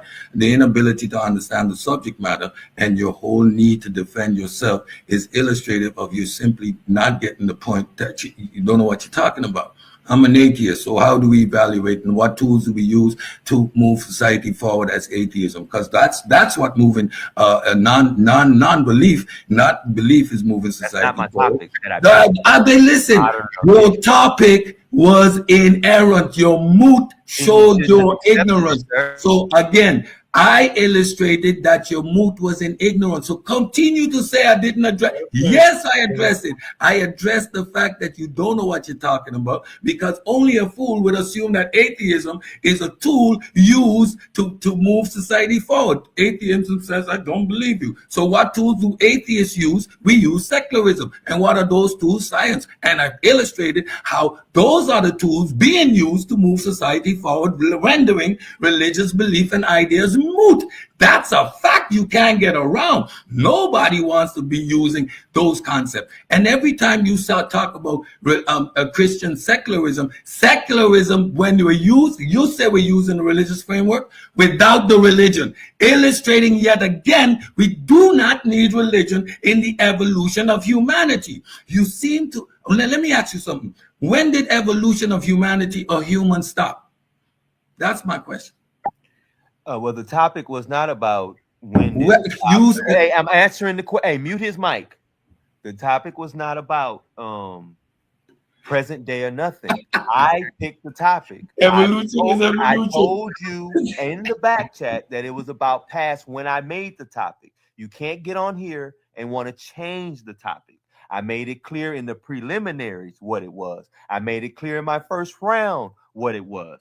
So you can stop trying to change the topic, because you cannot prove any utility of atheism in the evolution of mankind. You can't prove it, and that's your side of the argument. You cry about, oh, it's moot. It's moot. I know it's stupid. You accepted it anyway. Your fault. That means you're stupid for accepting it. That's all that means. You admitted it's stupid? Hey, whoa. Be quiet. That ain't the topic. Hey, can you mute his mic, JJ? Can you mute his mic? All right, thank you. So the topic of the debate is the utility of evolution versus religion in the the utility of religion versus atheism in the evolution of man. That is the topic. We aren't here crying about the topic like Cedrick over here is doing. That's his whole argument. Hey, I'm going to cry about the topic. No, we're defending our sides. My side of the argument is religion does have evolutionary. Is there a question in there? Hey, be quiet. I'm answering still. Does have evolutionary utility. I have shown that every step of the way. Your side of the argument is atheism has evolutionary utility. You haven't shown that. You've argued for secularism. I, as a believer in a supreme being, can argue for secularism. Secularism is not atheism. All right. Now, my question is, you kept going about saying that it's a moot point for me to think that atheism has any utility in moving us forward. You keep saying that, and that's like a core to your argument.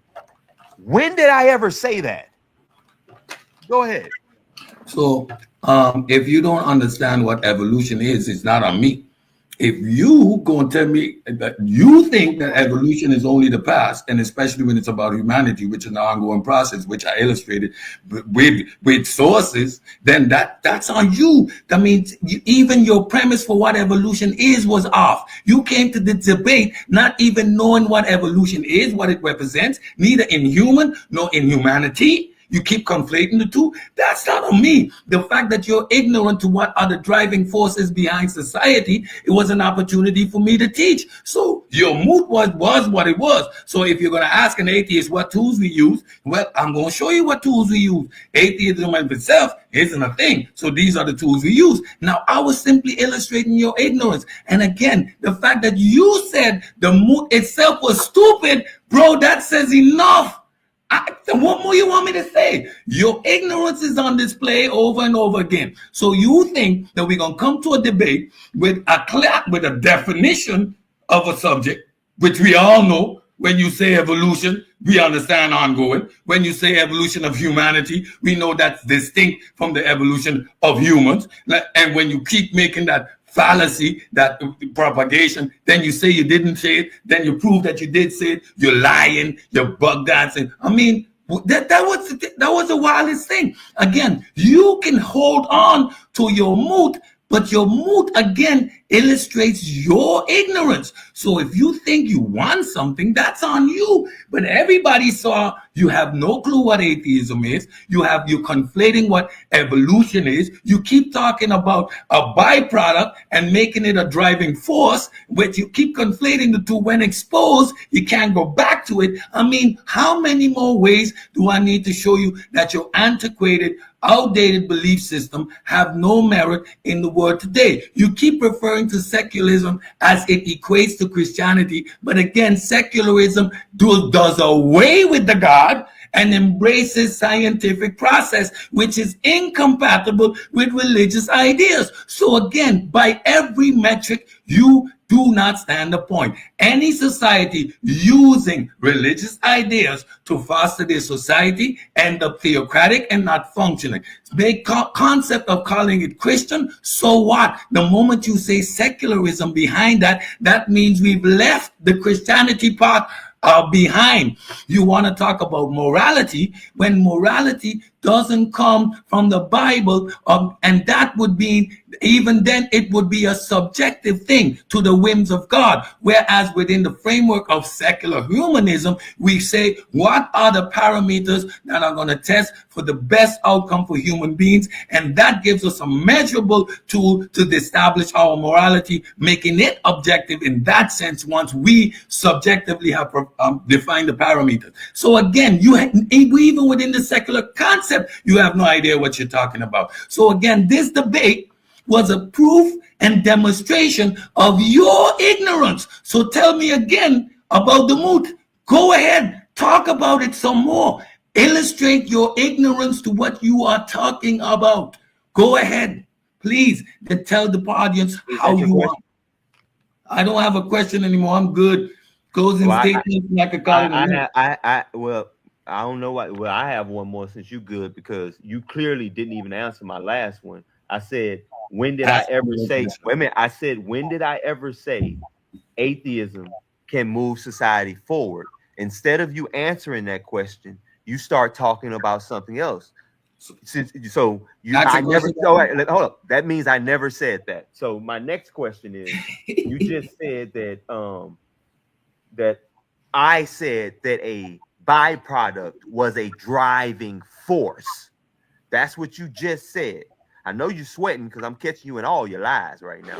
You said a byproduct was a driving force. When did I say that? You want us to go back to the slides when you talk about propagation of genes, and how you're Wixing, and when you keep putting the cart before the horse, or you're too slow again to understand the evolutionary process because you don't even understand. Shut up! I'm answering the question. So it's there. When you talk about propagation of genes, you do as if religion is a propagating force, right?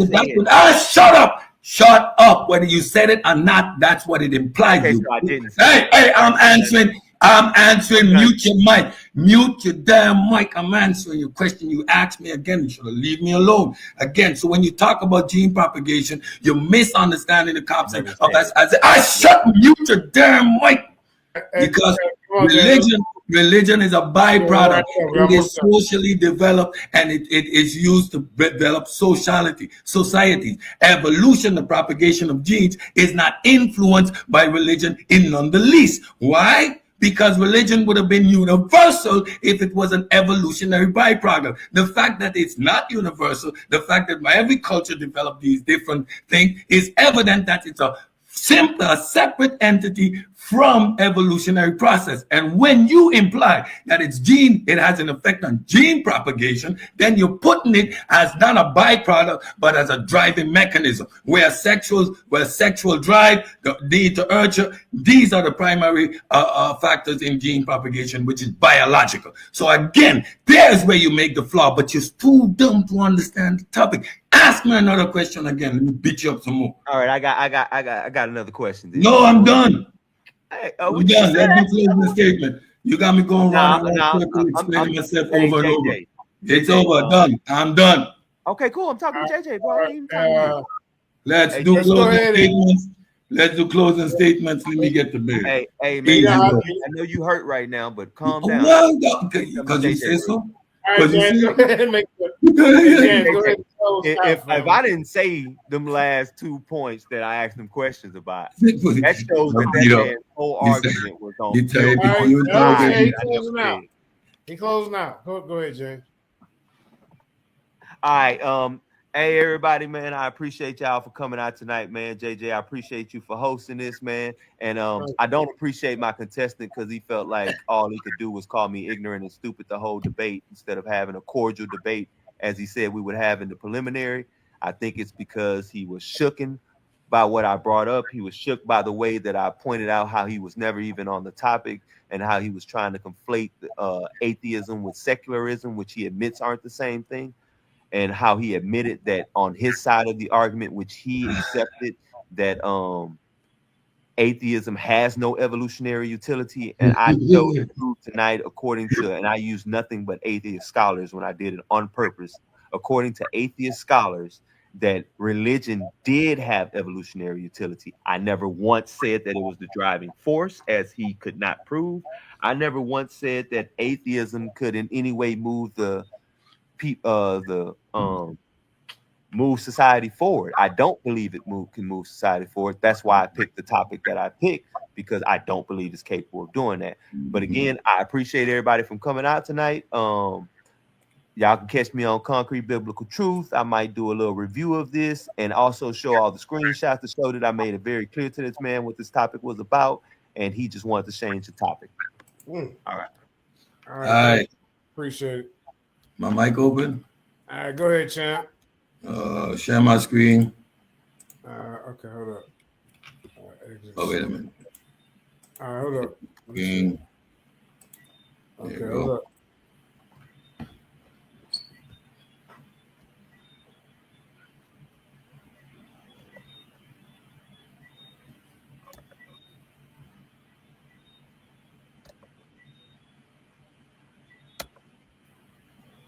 Go ahead, Sid. All right. First of all, when you start a debate claiming I'm not sourced up, when I'm all sourced up, when I catch you lying a couple of times, right there in the debate, which we proved, he's not talking about propagation, and he says it over and over.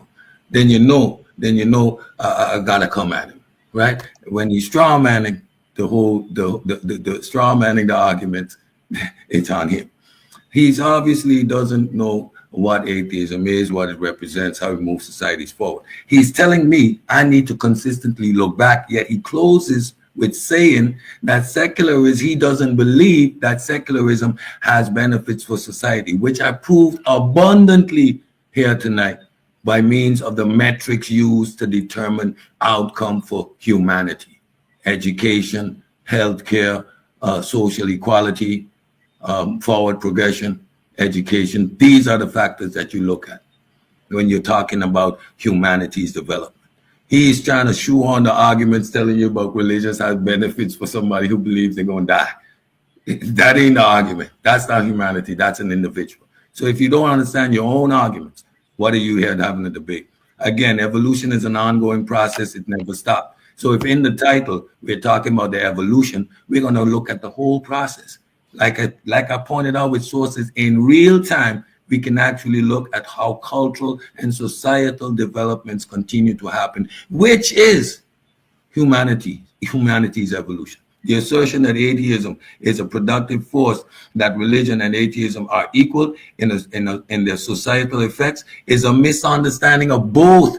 So the moot, either he's disingenuous trying to catch a flim flam and he made himself look bad, or he's ignorant. Either way, he was exposed. Atheism itself does not create progress. Rather, it is a broader framework of secular humanism and science that drives societal improvement. So if we're going to examine the evolution of society, you're going to have to use the tools that we use to move society forward. Atheism is a position of non-belief, whereas belief uses their dogma to try to get things done. Religion, by contrast, has often impeded progress through its opposition to scientific discoveries. This brother would want you to go bathe in the river 7 times to cure leprosy instead of taking a vaccine. And its reliance on faith and dogma to advance societies must embrace reason, humanism, scientific inquiry, leaving behind the constraints of religious beliefs that limit human progress. He told you he wants to limit human progress because he doesn't believe that secularism, scientific inquiry are the driving forces behind societal improvement, which I proved that abundantly tonight. So one moment he's saying, I'm not taking the debate, and the second moment he's actually arguing for the exact things I'm talking about. As we conclude this debate, I would like to summarize the key points that have been addressed and reinforce the argument by a forward-looking vision of more rational, scientific, and humanist future. Religion undoubtedly served an essential role in early human evolution, but it united tribes, fostered social cohesion, and helped explain the natural world when science was not yet developed. However, in context of modern society, humanity, religion functions such as creating laws, moral system. He tried to tell you that our moral system was on a biblical code. No, we know it's not. Come on. And offering explanations that have been outpaced by secular systems and are more effective and adaptable to contemporary needs. Secular governance based on reason, evidence, and universal human rights produce better outcomes than theocratic systems. Secular countries like Sweden, Norway, and the Netherlands consistently output theocratic states in metrics such as education, healthcare, happiness, and overall well-being. He did not address none of these issues. None. He talked about early hunter-gatherer tribes, social cohesion. He talked about the Egyptian deities, but he didn't get into the continuous development. He wants to shoehorn evolution into a particular time frame where he can make a claim and move it forward. This is disingenuous scholarship. Secularism fosters fairness, equality, and scientific progress, while theocracies often hinder these advancements, grounded in dogmatic belief and resistance to change. Atheism is a lack of belief in deities, not a societal framework in itself. It does not inherently drive progress or social structures. What truly propels progress are the intellectual traditions of science and humanism, values rooted in secular thought that emphasizes reason, evidence, and well-being of all people. No religious idea does this. These are the true forces driving societal improvement, not atheism alone. Looking to the future, humanity's greatest potential lies in embracing rationalism, science, and humanist values. These principles have already brought us a monumental advancement in medicine, technology, and human rights. Do you want to go back to a time where you can be enslaved and you got to pin your ear to a door and stay with your master to keep your wife? As we move forward, we must leave behind outdated religious frameworks that restrict progress and stifle curiosity. We must champion secular systems that prioritize critical thinking, evidence-based solution, and the dignity of every individual. The future of humanity is one where reason and compassion guide our decisions, where scientific discovery continues to improve our lives, and where humanist values foster more equitable and peaceful societies. This is the path forward, a flourishing world, unshaken by the constraints of ancient dogmas. With that, I yield the floor.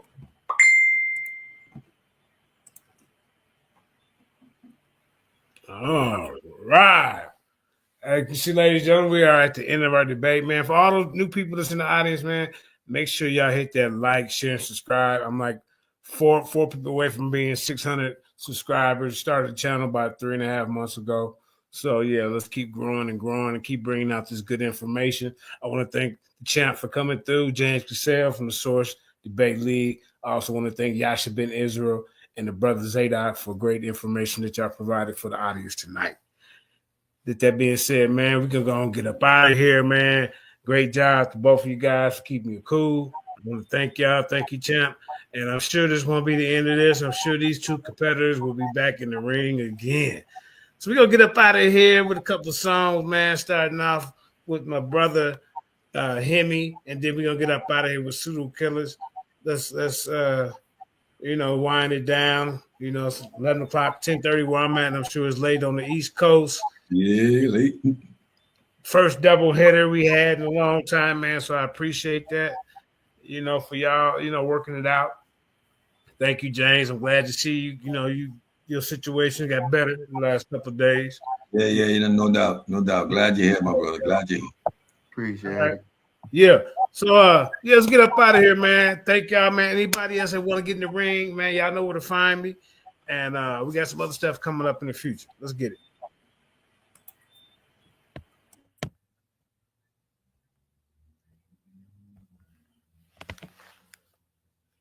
If I can start it, hold up.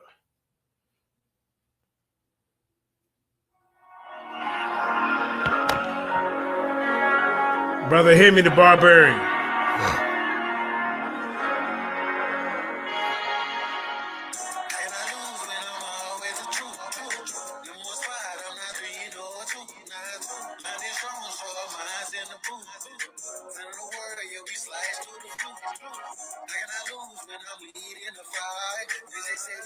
Ain't no match for the lines on the crowd. Yeah, we taking the crown. No phone, no care. How we break it all down. Don't wanna take the crown. Step up, I never the word. That's my weapon. Every boy could be too sharper than the sword. Yeah, they scared to speak. Staying firm on the rock, man. I'm built to last. They throw shade, but the lines stay moving fast. Number 1, not 3, nor 2. That's the code. The base turn the lessons. Every point gets exposed. JJ got the D, yeah, the pride run strong. Divine lies, yeah, the weak get gone. They hate the motion, but they can't break through. Chalk push her mind, every step stay true. Try to bring smoke, but they fold too quick. Too it could do noise like a surgical hit.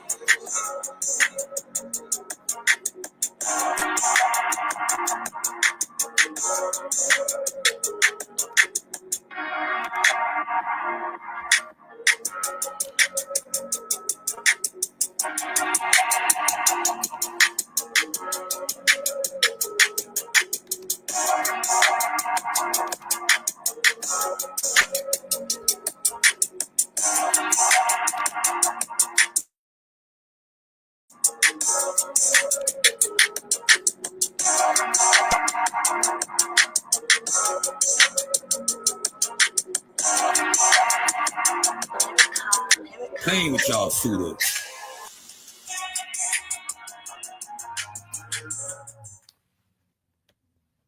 Pseudo killers. Pseudo killers. Pseudo killers. I'm a pseudo killer nigga, and I'm coming for your head. Pulling niggas up kind of butt for the pseudo shit they said. Ain't no more running, nigga, I'm gunning for your head. I'm a boogeyman to these pseudos, I'm gonna leave these big bad pseudo killers. Pseudo killers. Pseudo killers. Pseudo killers.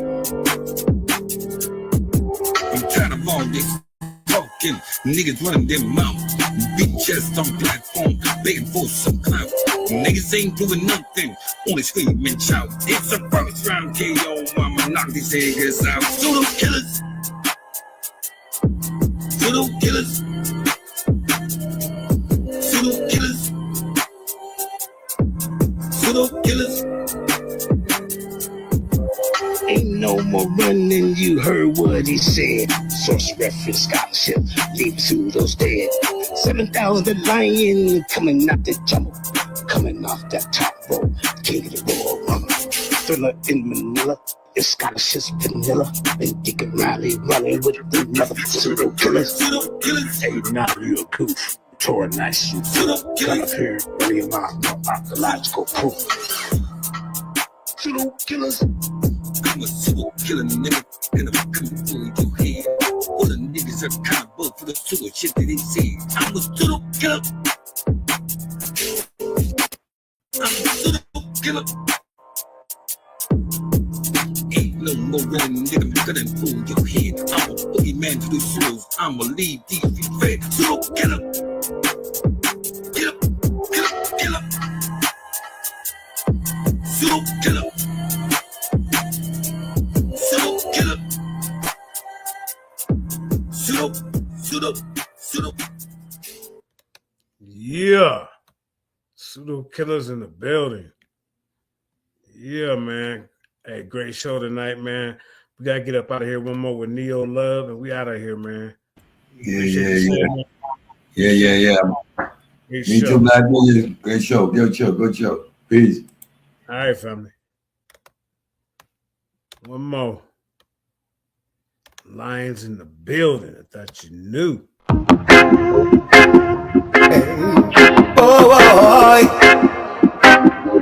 Oh boy, hey.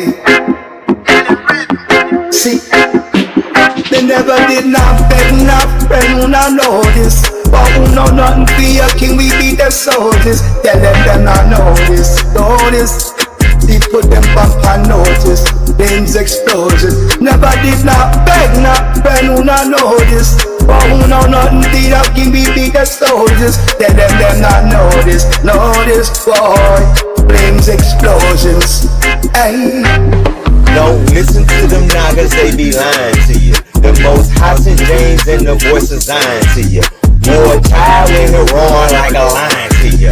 Hope you feel the flames in our voice fine to you. You gotta go through some better, cause nobody do it better. Gotta get that Dr. Reggie, he the pseudo shit checker. Yeah, we bustin' pinatas when we test your ass. Cross that line and that captain, he gon' check your ass. Take a journey with your Mari out to Africa. He done took some people like the bottom after, bruh. It's only gonna cost a couple stacks, bruh. You ain't gon' find another deal better than that, bruh. They never did not beg, not friend, when I know this. But who know nothing for your king, we be their soldiers. Tell them not know this. They put them back on notice. Names explosion. Never did not beg, not friend, who not know this. But who know nothing for your king, we be their soldiers. Tell them not know this. Know this, boy. Flames, explosions. Hey. Trendsetter, who does it better than Sonetta? Get your lecture in the Bible and the Meta. What's the measure? Peace and black power, sisters and brothers. No whether you or yam, the Italian, the dead. At your leisure or leisure. Hearken to the teacher, several samurai swords, sever your souls out of the speaker.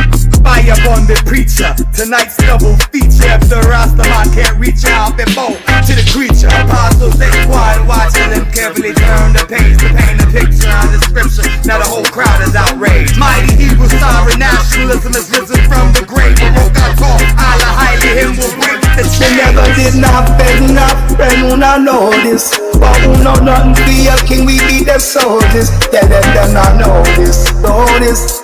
They put them back on notice. Names explosion. Never did not beg, not friend, who not know this. But who know nothing for your king, we be their soldiers. Tell them not know this. Know this, boy. Flames, explosions. Hey.